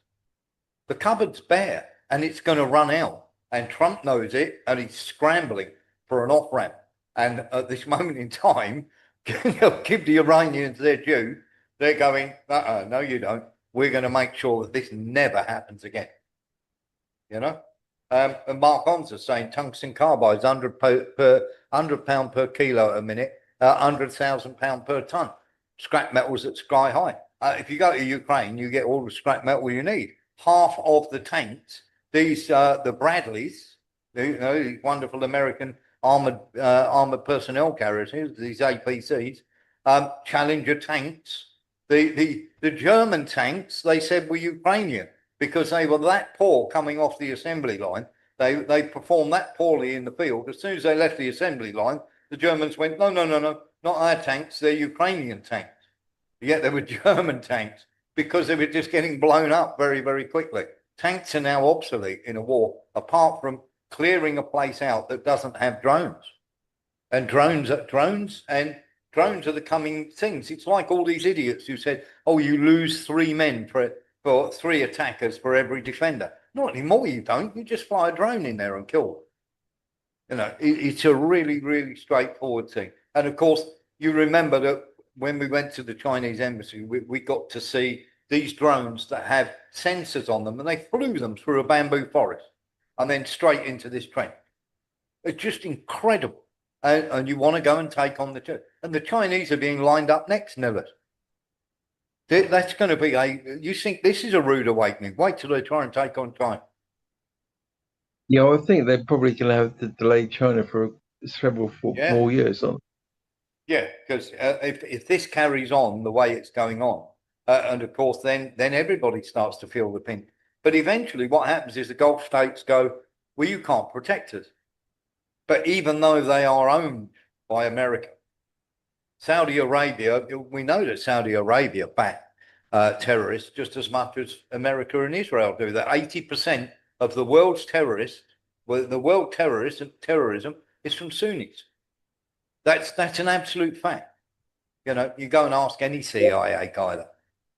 Well, I would say what Sheikh Ibrahim Hussein says. They're not Sunnis, they're Anglo-Zionist Muslims. Yeah, absolutely that. Talking of that, let's get into Britain a bit then, because this is quite hilarious. The Dragon's on its way. This is the British ship, which one day will eventually get there. The Dragon is on its way. It's had to put into port in France and also Italy, and will be putting into port in Greece before it actually gets to its destination. So there we go, Robert. I know that you were asking about the Dragon and is it underway? There we go. Well, the only thing that Britain that we will say in Britain is it's on the way. It's on the way. But there we are. It's actually had to put into port in 2 places, and of course, hopefully, when Robert's watching that later, Louis Bastos. If the Dragon is on his way, he has to go through the Red Sea. It's a very slow Dragon. It's not. It's going to. I'll tell you where it's going. It's going to Akrotiri. Okay. Yeah, but it left quite a while ago, and it's taking a long time to get there. Let's put it that way. Something else that you ought to be aware of in Great Britain. You've seen the ambulances, and of course they've gone up in smoke. Don't forget that very shortly, of course, they will find one of these right next to the ambulance. And this, of course, is an Iranian passport. We always find a perfectly pristine passport when something's been blown up or burnt down, don't we? This is, for me, it's about as telltale as you like, Nillers. Yeah, it's well, I would thought it's a false flag and I think one of the reasons for that is that many Israelis want to leave Israel at the moment. They probably don't want them coming to Western. They're probably trying to stop that flow and just have a few incidents in Europe and put out that propaganda. And also, they're also going for a civil war, aren't they, between the Muslims and the rest of the population? Yes. Divide and rule. Absolutely. And we got Andrew Evans turning around saying, I'm not sure Trump isn't deliberately destroying America, Israel to bring about a major change in the world. I'd love to believe that. Unfortunately, the evidence is very much the other way. But the good thing about this show, Andrew, is everybody's entitled to their opinion and nobody gets shouted at for it, which is brilliant. Lee Williams. I was just going to add, when I mentioned it, I think yesterday, when I'm saying that some of them travelling to Cyprus, you're talking a lot with just caps on, nothing with the band on the head. That it was done by ship, not by plane. So how would they get away with that? Just letting them get to another country like Cyprus? Yeah, they won't be able to get away with it. That's the problem. That's the problem, and they're being stopped from travelling. So it is one of those. You stay here and you die along with everybody else. And of course, they don't care. It's when look the people who sell the weapons, the politicians, the people who actually run the thing. They don't care how many kids die. They don't care how many of you die, and they don't care if their own country people die. They're making money. That's it. and they're getting control. So far, the Ukraine war has cost $1.5 trillion to Europe. 1.5 trillion. That's unbelievable. But it's true. And they'll keep supplying weapons. As long as you want to kill people, they'll keep supplying it. Nicholas. Well, just think of what infrastructure you could build with that, with hospitals, schools, roads, railways. You could have really invested in Europe and reindustrialized Europe with that sort of money. Nicholas will not have any of that talk. Not only is that subversive, it's anti-Semitic. Right, how dare you suggest that people use money to improve their own country? That's disgraceful. I apologize. I don't want to hear any more of that seditious talk. There we go. That's a quality point made by Nicholas there. Let's get into this. This is troubling. Germany and Japan have formed an anti-communist pact against the Soviet Union back in the old days. They are now forming a pact. Germany and Japan have decided to form a military pact. Anybody else getting nervous? It is slightly troubling. We've seen this happen before. It didn't end well. Let's put a sock in that straight away. Iran have said something really nice. This was on a supermarket. Please, if you have no money, take whatever you need at the end of the war. Bring the money. That's a really lovely sentiment and a lovely thing for them to say to their people. And of course, there are people. Just goes to show that there are wonderful people out there. Kavoy Rog. Let's talk about this. We have now found out, and of course, we know that Kavoy Rog has been hit twice before. The hotels have been hit, and Kavoy Rog, shall we say, has lost many mercs and quite a few NATO members when it's been smashed by the Russians. And of course, this is Zelensky's hometown. And of course, we know that they're going to keep doing this, and it's going to keep happening.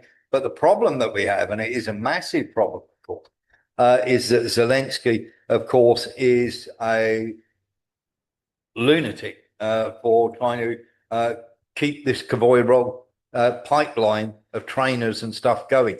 Well, this time a train has been hit, and there are US personnel. Now, we are being told that they are mercs, and there is at least 30 dead where they hit a train full of these mercs that were being transferred. So there you go. There are at least 30 mercs dead that they are telling us. So we're going to see more and more of that. The whole of, should we say, Dubai is in mourning. The man who ran OnlyFans has died at a very early age of cancer. And of course, this guy, let's say OnlyFans isn't the best thing that somebody has put to the world. He died very rich. And of course, the whole of Dubai will be in mourning, and the Ukrainians. I believe he was Ukrainian, or part Ukrainian, part something else.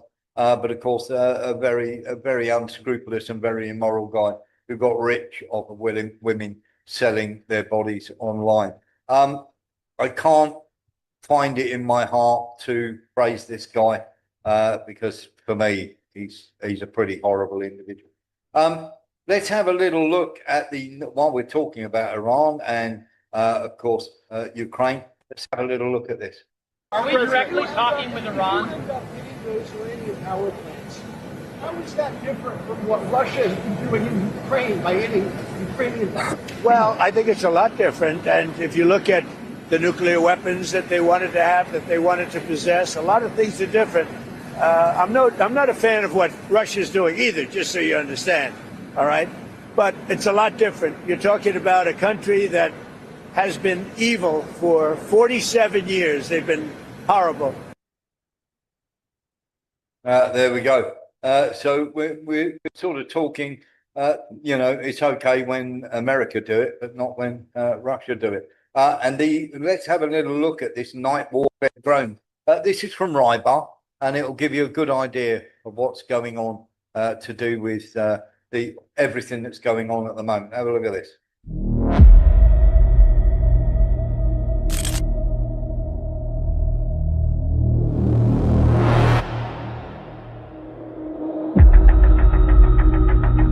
For a long time, night was the infantry's ally in the SMO zone. During darkness, the overall intensity of combat decreased, allowing for a chance to catch their breath. Darkness was a powerful factor in concealment. Under cover of darkness, personnel could be rotated at their positions, the wounded evacuated, and ammunition and provisions delivered. At the same time, trained units equipped with thermal imaging and night vision devices could effectively conduct offensive operations at night. When the enemy relaxed their vigilance and caution, night assaults were successful. Vehicle crews equipped with high-quality thermal imaging sights could also operate effectively in the dark. They became less visible to the enemy without night vision devices and could more easily engage targets. But everything changed with the UAV revolution. A multitude of drones with thermal imaging cameras appeared in the skies. First, the AFU deployed a large number of them, and then the Russian side also introduced night versions of the FPV drones, Upir, Knyaz Vandal Novgorodsky, and other devices. This changed the rules of the game. While darkness had previously been a factor in stealth, with the advent of numerous drones with thermal imaging cameras, moving at night on the front lines became just as dangerous as during the day. Because of this, night assault operations have largely become a thing of the past. Drones with thermal imaging cameras hover over the battlefield, capturing every movement. While attacking in the dark, once allowed for surprise, this has now disappeared. Today, one can remain undetected on the battlefield at night using special ponchos that conceal thermal radiation. However, this is not a panacea. Over time, they heat up, making the soldier visible to drones. The drone revolution in the Central Military District has completely changed the nature of combat operations. Drones haven't eliminated infantry and other branches of the armed forces, but they have brought about a radical shift in tactics. Without the acquisition of high-quality UAVs and a comprehensive approach to developing unmanned forces, survival in modern warfare is impossible. Now, somebody sent me a message saying, how dare you suggest that these people that got killed were American mercs in the train. They were just people dressed up on their way to a fancy dress party. I'm sure you're right. Of course, we do see lots of stuff like that, don't we? There's a couple of other news stories that I want to try and show you here. Literally, the New York airport, of course, you've all heard about the fire truck and the Air Canada flight that was involved in an accident. Well, here's the video of it. As you can see, the truck is going across, and here comes the plane on the left, and suddenly the truck, honestly, the truck didn't see him. The driver of the truck didn't see that dirty great big plane. He didn't look left and see a dirty great big plane coming along the runway. Obviously not. It seems an absolutely bizarre thing, doesn't it? And that maybe sometimes happens. You get too many lights and everything else. Something absolutely awful happened, of course, and this happened. This is a floating bridge. Sorry, mate, I didn't see your plane. Yeah, the floating bridge in Bangladesh. Now, 4 children and 2 adults died during the course of this accident. So if you are one of those people who's slightly squeamish, do look away now because obviously it's quite a horrific, quite a horrible thing to happen.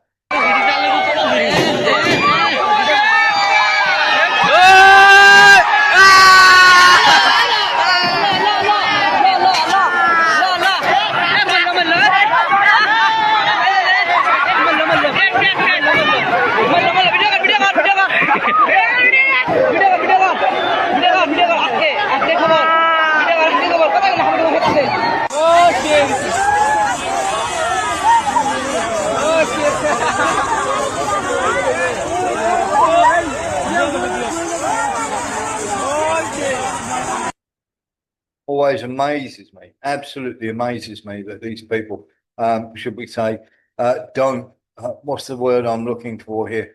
Don't use common sense and possibly not go and do that. It does seem a very strange and very bizarre thing. And our hearts go out to the people who have lost any loved ones. There is a couple of other things that I did want to talk about because, of course, people turn around and say, What is the difference about anti-Zionism and anti-Semitism? And some people still don't quite get it. Well, in the West, sort of like what the Zionists and Israel do are condoned by the fact that labeling any critic is an anti-Semite, and the approach obscures the fact that the Zionists promote anti-Semitism literally to legitimize their claim. So what's the difference? Well, let's get into that then very simply. So the collective West, which unconditionally supports the war of destruction against Iran, claims that anyone who raised their voice against the Zionists and Israel is an anti-Semite who must be punished. The strategy of the West is not only malicious, but it ultimately leads to precisely what the anti-Semitism label purports to want to prevent, with all political and increasingly legal power, namely the perception of Israeli policy as a crime of Judaism. Anyone who pursues Israeli policies in this way is unable to separate the wheat from the chaff, and it's almost inevitably drawn towards anti-Semitic attitudes in the uncritical political debate taking part in the West. And the tendency is fueled by the deliberately vague definitions of anti-Semitism, Judaism, and Zionism, as well as the distinctions between them. Now, these definitions, which blur the boundaries of these concepts, form the very basis on which the West acts with all its might and passes judgment, particularly in Germany. And so the circle closes. The Zionists need anti-Semitism so they can portray themselves as victims and to use it to promote and achieve their criminal goals. A few thoughts on the topic to get the blood boiling amongst Zionists and unleash the uneducated fools in the West. Now, Judaism, Zionist Israel Judaism. So Judaism is the sum of culture, history, religion, and traditions of Jewish people who's existed for about 4,000 years. Zionism is a political movement that's existed in an organized form since the first Zionist Congress in Basel, as we showed you yesterday, in 1897. This movement has nothing to do with Judaism. It was founded by the Viennese journalist Theodor Herzl, a completely non-religious man. The original goal of this political movement was established to proclaim the state of Israel, which was achieved in 1948. Today, the goal of Zionism is the creation of a greater Israel, which is intended to dominate most of the Middle East. What will be the goal after that? Well, in 1896, Theodor Herzl made the following statement: the anti-Semites will become our most dependable friends. The anti-Semitic countries are allies. The notion that Jews are under threat is a central element of the Zionist master plan. The Zionists hide behind anti-Semitism and Judaism in order to carry out their crimes. Another goal they pursue is merging of Zionism and Judaism. The reason is simple. Many people have, rightly so, reservations about criticizing Jewish people, not only because of the Holocaust, but because of the countless pogroms that took place in nearly every European country. And by merging Zionism and Judaism, the Zionists create a shield, an excellent one at that, to protect themselves. As long as Western politicians cannot distinguish and don't want to, and are bought and paid for, and will not distinguish between Zionism, Israel, and the greater Israel as Zionist projects on the one hand, and the perfectly ordinary Judaism and Orthodox Christians on the other, and do not seem willing to do so. Judaism is going to lose, and the Zionist criminals who hide behind it are going to win. Who are the Zionists? Well, the US Congress supports Israel as a Zionist project with approximately $5 billion annually. Furthermore, the US provides Israel with every form of political support for war, genocide, land theft, and a complete enslavement of its people. In addition to Adelson's well-known large donation to Trump, hordes of American politicians are bought off en masse so that they speak and vote in Israel's interest. In the current 119th Congress, the US Congress, 532 members, only, when they do the Jewish representation and everything else, you have to have a little look at how much is flowing, shall we say, into their pocket. So let's get into it a little bit, and it may help a little bit here. 32 Jews are represented. Nevertheless, the US Congress, which consists of 87% Christians, has voted staunchly in favor of Zionism since 1948. To secure a majority in Congress, 50% plus one vote, so 266 plus one is required. Thus, at least 235 non-Jews, together with 32 Jews, determine the Zionist policy of the United States, bringing the non-Jewish share of Zionists in the US Congress to a staggering 88%. Israel is nothing more than an American outpost through which the US controls the Middle East. The question of whether Israel controls the US or the US controls and manipulates Israel is irrelevant from a geopolitical perspective. Together, they form a power bloc designed to subjugate one of the richest and the most sensitive regions in the world. Distinguishing who dominates only becomes relevant when considering how to neutralize the alliance.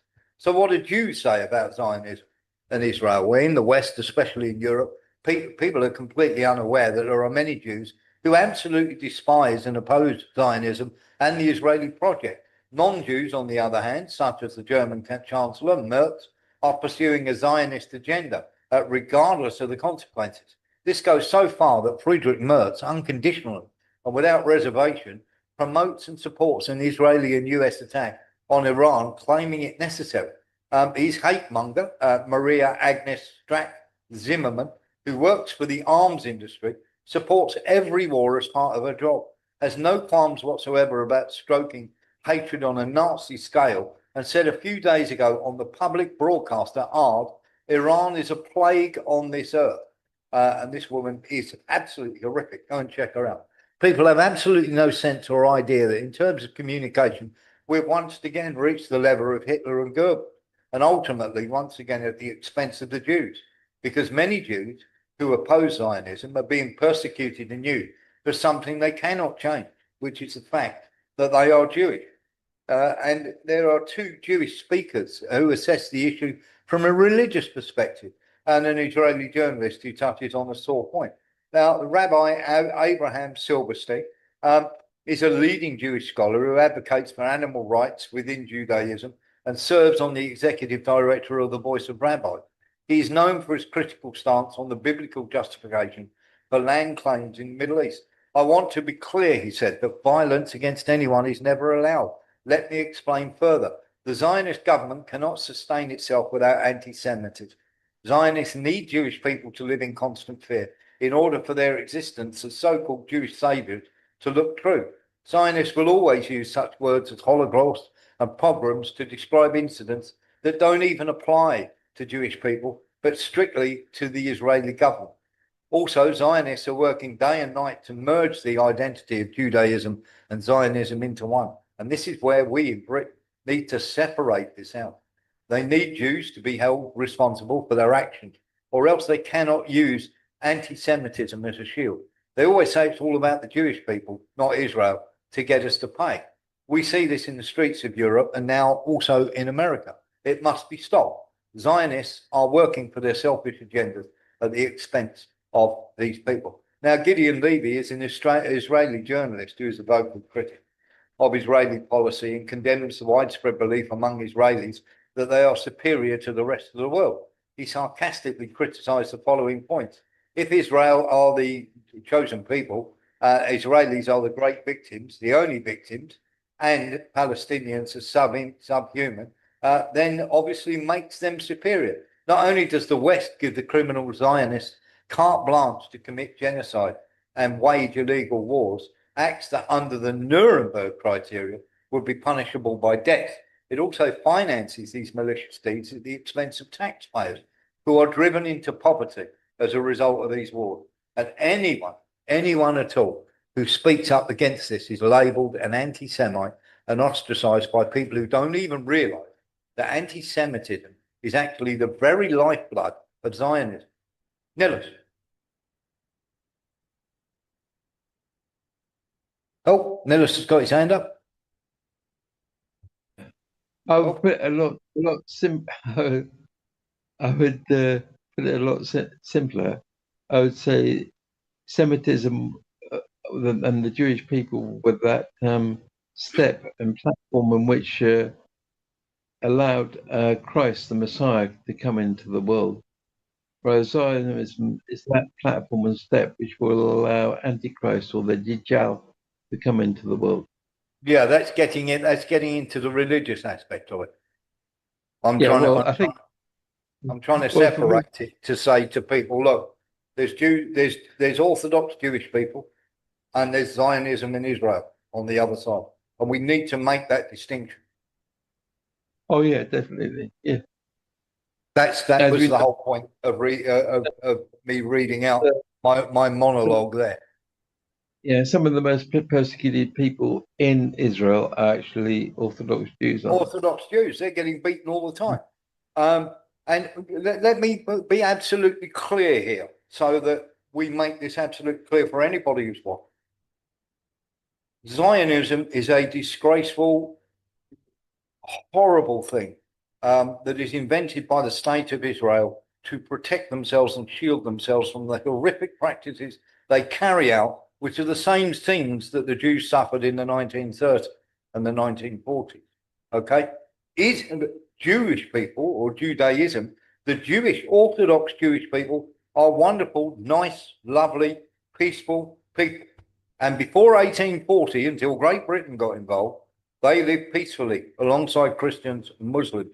But these Christian Zionists, okay, that call themselves Christians are nothing of the sort. They hide behind Judaism, they hide behind Christianity, and they commit absolutely horrific things against the Arab world. Now, I'm not saying for 1 second that there aren't Arab lunatics out there and Muslim lunatics out there that don't do the same thing.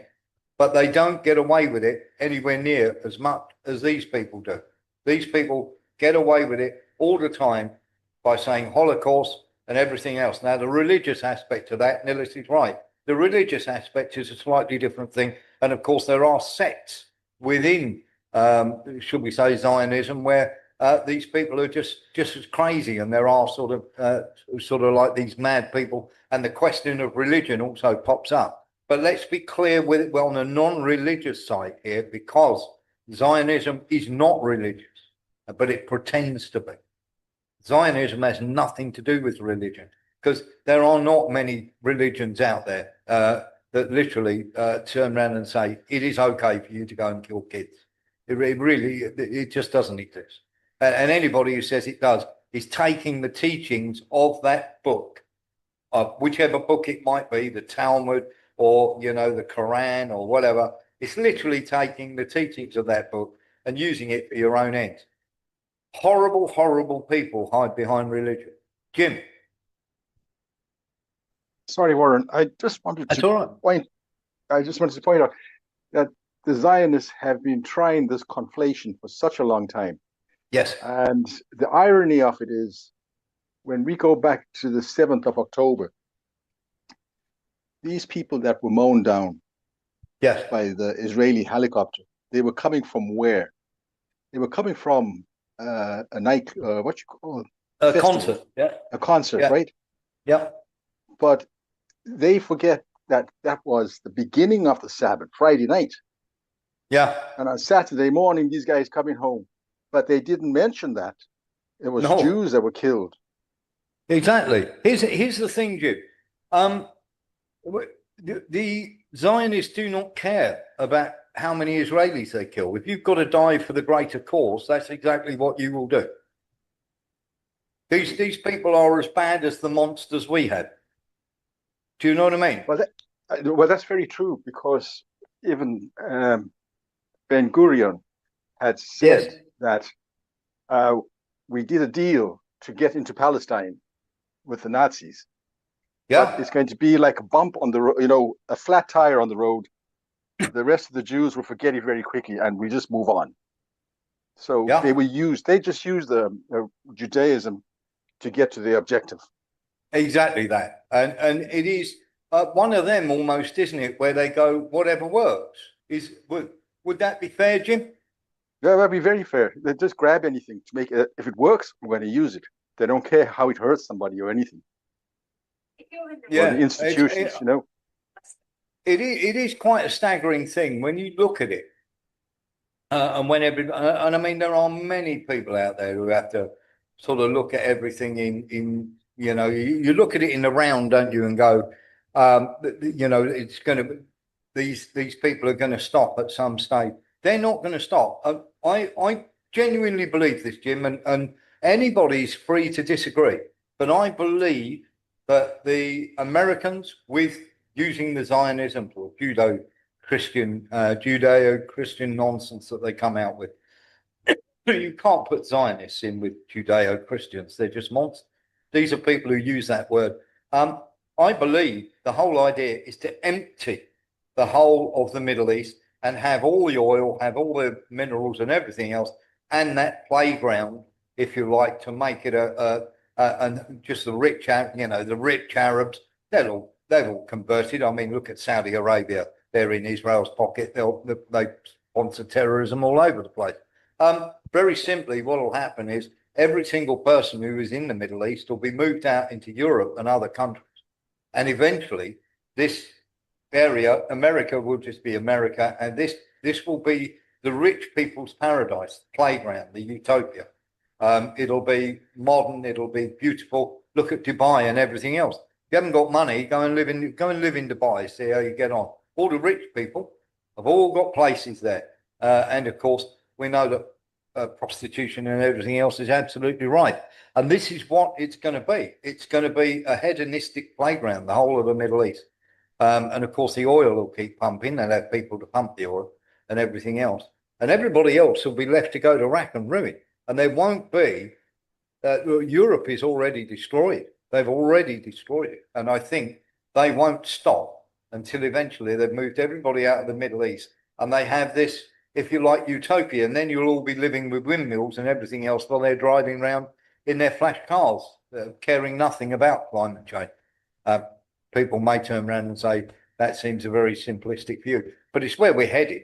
And then we're going to end up like Qatar. The whole of Europe will end up like Qatar. You'll have 10% or 5% ruling class, and everybody else will just be worker drones or slaves. And they'll be grabbing children. They'll be grabbing children. I know it sounds bleak, Jim. I'm sorry, but it's what I expected anyway. After reading all about it, I can see it coming. It is grabbing children off the street, turning your daughters into prostitutes, grabbing your children off the streets and taking them, to the Middle East to be used in whichever way they like. And in the meantime, as they say, and the Christian or the Western arm of these lunatics is the World Economic Forum. You will own nothing and be happy. Coming. That's great. Unless we can reverse it. And the only way we can reverse it is by stop electing bent politicians. If Israel becomes a superpower, we're in trouble. But there we are. What I am going to do is play you a little bit of, for those who are leaving the show now, and we're going to be stopping the live right here. Thank you very much for watching. I hope that you enjoyed the live stream. And if you like what you saw, do come across. Of course, you're allowed to speak here. This is your show where you can actually get to talk. And it's all right to disagree. It really is. You can. We've got people in here who still believe in Trump, and that's fine. We've got people in here who don't. As long as you're respectful to each other, this is the place for you to come and hang out. If you've got a brain and you've got an opinion, come and see us. Warren Thornton on Patreon. There we go. So that's the end of the live. Anybody who's stopping on, I'm going to play a bit of Alexander Makouros. I'm going to literally put him on, so it's going to be quite a long show tonight. But that's the end of our normal show. But I am going to tag Alexander Makouros' thing on the end here because I haven't seen it, so I have no idea what it contains. But I'm hoping he's going to turn around and I hope so, Vic. I hope so, Vic. I'm hoping he's going to turn around and finally debunk, because he didn't the other night, and I was very furious with it because we know full well that it was a false flag, and we'll have a little look and see what Alexander Makouros has to say tonight, because of course it will be interesting. He's normally pretty spot on political commentator. I was pretty annoyed with him yesterday. Let's see what he's got to say tonight. And of course, Alex, if you're out there and you are listening, nothing personal, old son, but we knew, and of course, we knew it was a false flag. Here we go. Today is Monday, 23rd March 2026, and let me go straight in by saying that I had earlier today made my video for today. I had in fact just finished it a few minutes ago, and of course the topic of the video was the discussion, a detailed discussion of Donald Trump's 48-hour ultimatum to the Iranians, the ultimatum in which he said that unless Iran immediately reopened the Strait of Hormuz, the United States would carry out a devastating attack on Iran, over the course of which it would destroy Iran's entire energy complex. Well, as soon as I finished this program, I went to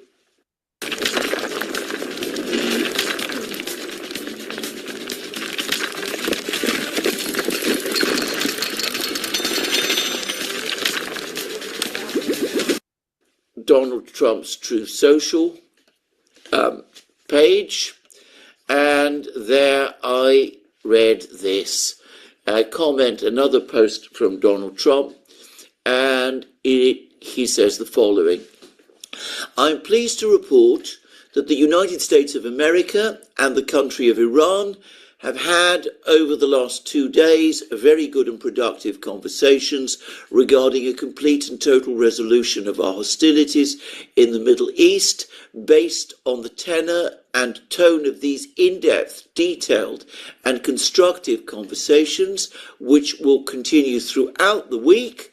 I have instructed the Department of War to postpone any and all military strikes against Iranian power plants and energy infrastructure for a 5-day period, subject to the success of the ongoing meetings and discussions. Thank you for your attention to this matter, President Donald J. Trump." Well, the moment I read that, I had to realize that a lot of the discussion of my video, which you'll be able to watch shortly, has been again overtaken by events, though not entirely so, as I will explain shortly. But I also immediately had my doubts, because Trump is talking about negotiations between the Iranians and the Americans for an end to the conflict. He appears to be implying in this Truth Social post that the Iranians are about to capitulate, or that's the way it reads to me. And I have seen absolutely no sign, no hint of that from the Iranian side whatsoever. And sure enough, within an extraordinarily short time after Donald Trump published that statement on Truth Social, the Iranians published this rebuttal, and its title is "Trump Backed Down After Iran Threatened to Retaliate. No talks underway." And the Iranian statement continues: "US President Donald Trump has backed away from his 48-hour ultimatum to strike Iran's power plants after the Islamic Republic warned that all energy and power installations in the region would be targeted in retaliation." Trump claimed in a post on his Truth social media platform that the United States and Iran have had, quote, "very good and constructive conversations over the past 2 days regarding a complete and total resolution of our hostilities in the Middle East," end quote. The US president also said that he had ordered the Pentagon to postpone all plans for military strikes on Iran's electricity generation infrastructure for 5 days, subject to the outcome of the negotiations. A source familiar with the internal discussions in Tehran told Tasnim news agency, and Tasnim, I should say, is a semi-official news agency in Iran, on on Monday that there had been no official contact between Tehran and Washington. And then we have a quote from the source: "From the beginning of the war until today, messages have been sent to Tehran by some mediators, and the clear response has been that we will continue to defend ourselves until we achieve the necessary deterrence." End quote. The source, who spoke on condition of anonymity, said Trump's claim was aimed at stabilizing the markets and buying time to implement his military plans. And then there's a further quote: "With this kind of psychological warfare, neither the Strait of Hormuz will return to pre-war conditions, nor will calm return to energy markets," close quotes.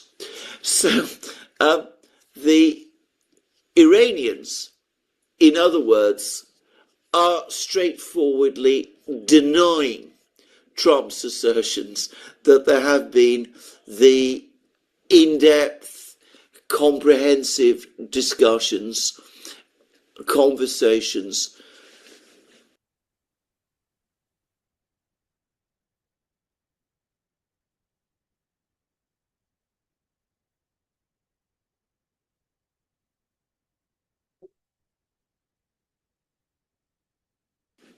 searching for a complete and total resolution of hostilities that Donald Trump mentioned in his Truth Social post.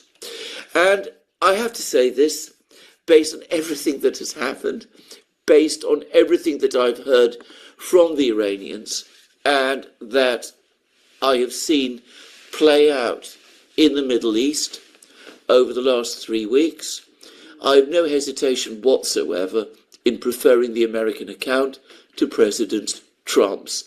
President Trump, unfortunately, has a habit of making up things, of pretending that there have been conversations. He's twice invented conversations that he claims to have had with Prime Minister Modi of India, for example. He's claimed that he's brokered ceasefires between various combatant countries around the world, to the bemusement of those countries. And now he's claiming, or so it seems to me, that there have been in-depth negotiations between the United States and Iran, when the Iranians are saying, and I have no doubt they're telling the truth, that there have been no negotiations of that sort at all. In fact, had there been negotiations, I think we would certainly have heard about them. And notice that Trump, in this Truth Social post, does not say where the negotiations are supposed to have taken place, who was involved, where these negotiations are going to continue. He provides none of the information that you would need if you were to take this comment seriously, especially in light of the many things of this nature that he has said in the past, which have turned out to be untrue. So, anticipating in this introductory comment that I'm making here, what I'm going to say in the rest of the video, over the course of the rest of the video, which was made on the assumption that President Trump's 48-hour ceasefire was still in place. Over the course of the video, I carefully explain why the 48-hour ultimatum and the Truth Social comment in which it was made gave every appearance of being an angry and emotional spasm by Donald Trump in a condition of panic following the attack on the Israeli nuclear on the town of Dimona in Israel, close to the nuclear installation there, and with the. This is the most relaxing game in 2025.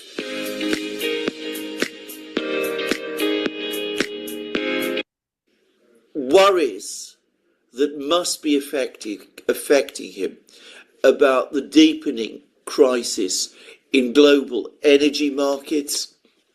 I explained why implementing that ultimatum made no sense at all, that what he was threatening the Iranians with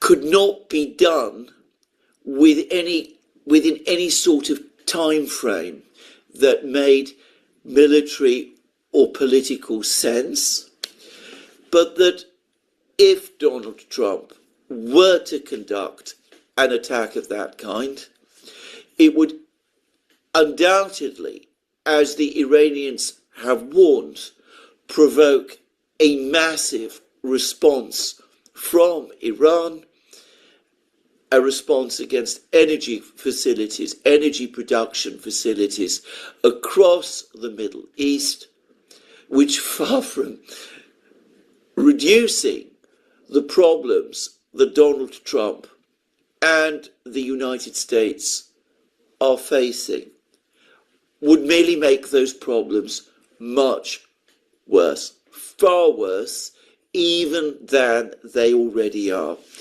And, well, again, to anticipate what has clearly happened is that various people over the last 2 days within the White House, within the administration, have been explaining all of these things to Donald Trump, explaining to him why what he has threatened cannot work, why if it is attempted it would be a disaster. And Donald Trump, faced with this reality, has tried to walk his ultimatum back, and as is the way with him, rather than simply admit that the warning that the threat was a mistake, he's come up and he's given himself a get out of jail card by inventing a negotiation with the Iranians, which is not even taken place. Now, that is not to say that there will not be negotiations over the next few days. There's been some references in the media about contacts between the Iranians and the Americans via the Russians. The Iranian response, which I just read out, actually says that there are various countries that have been positioning themselves as mediators, and that there have been contacts through these mediators between the United States and Iran, though Iran has not changed or modified its position. So it's possible that the United States, that Donald Trump, will now try to pursue avenues to set up a dialogue with the Iranians through the good offices of these mediators, who are almost certainly, in fact, realistically, they can only be the Russians. Having said this, the key takeaway here is that Donald Trump has backed down.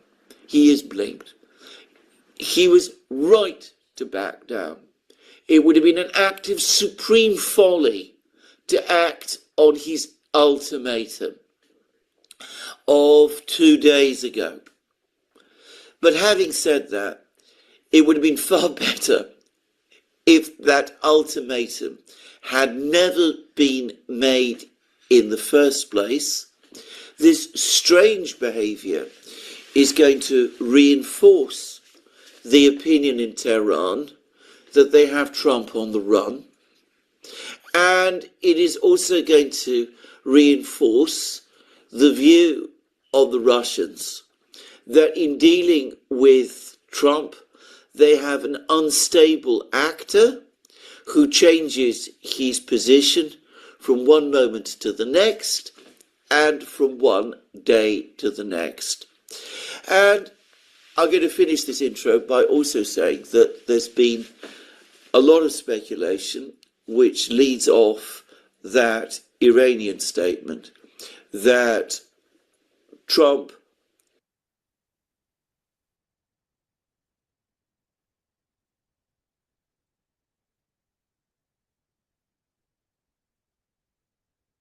I do apologise. It seems to have cut out there. So what we'll do is we'll end it there. But that is obviously, we seem to be having a little trouble getting that up. So just to turn around and say thank you so much for watching. It was nice to see Alexander's there. And I just want to say one other thing before we go. Sometimes when we have the people that we have and that they know what is going on and we sort of broadcast it, sometimes it takes other people a while to catch up. Diego Garcia, for instance, and of course, Trump lying through his teeth, for instance, lots of things. The biggest one that ever needed to catch up, of course, was the NATO bunker that was hit many, many moons ago and took many months, in fact, over a year before people finally admitted it. And it's really, really nice that we have people that we can tell here, because sometimes you're talking, and of course, you are literally talking on deaf ears because people want to believe rather than believe the truth. When we know it's the truth, sometimes it becomes incredibly frustrating. Yes, Mo, you're absolutely right. Thank you very much indeed for watching the show. And of course, we hope to see you again tomorrow morning at 7:30 GMT. Bye-bye.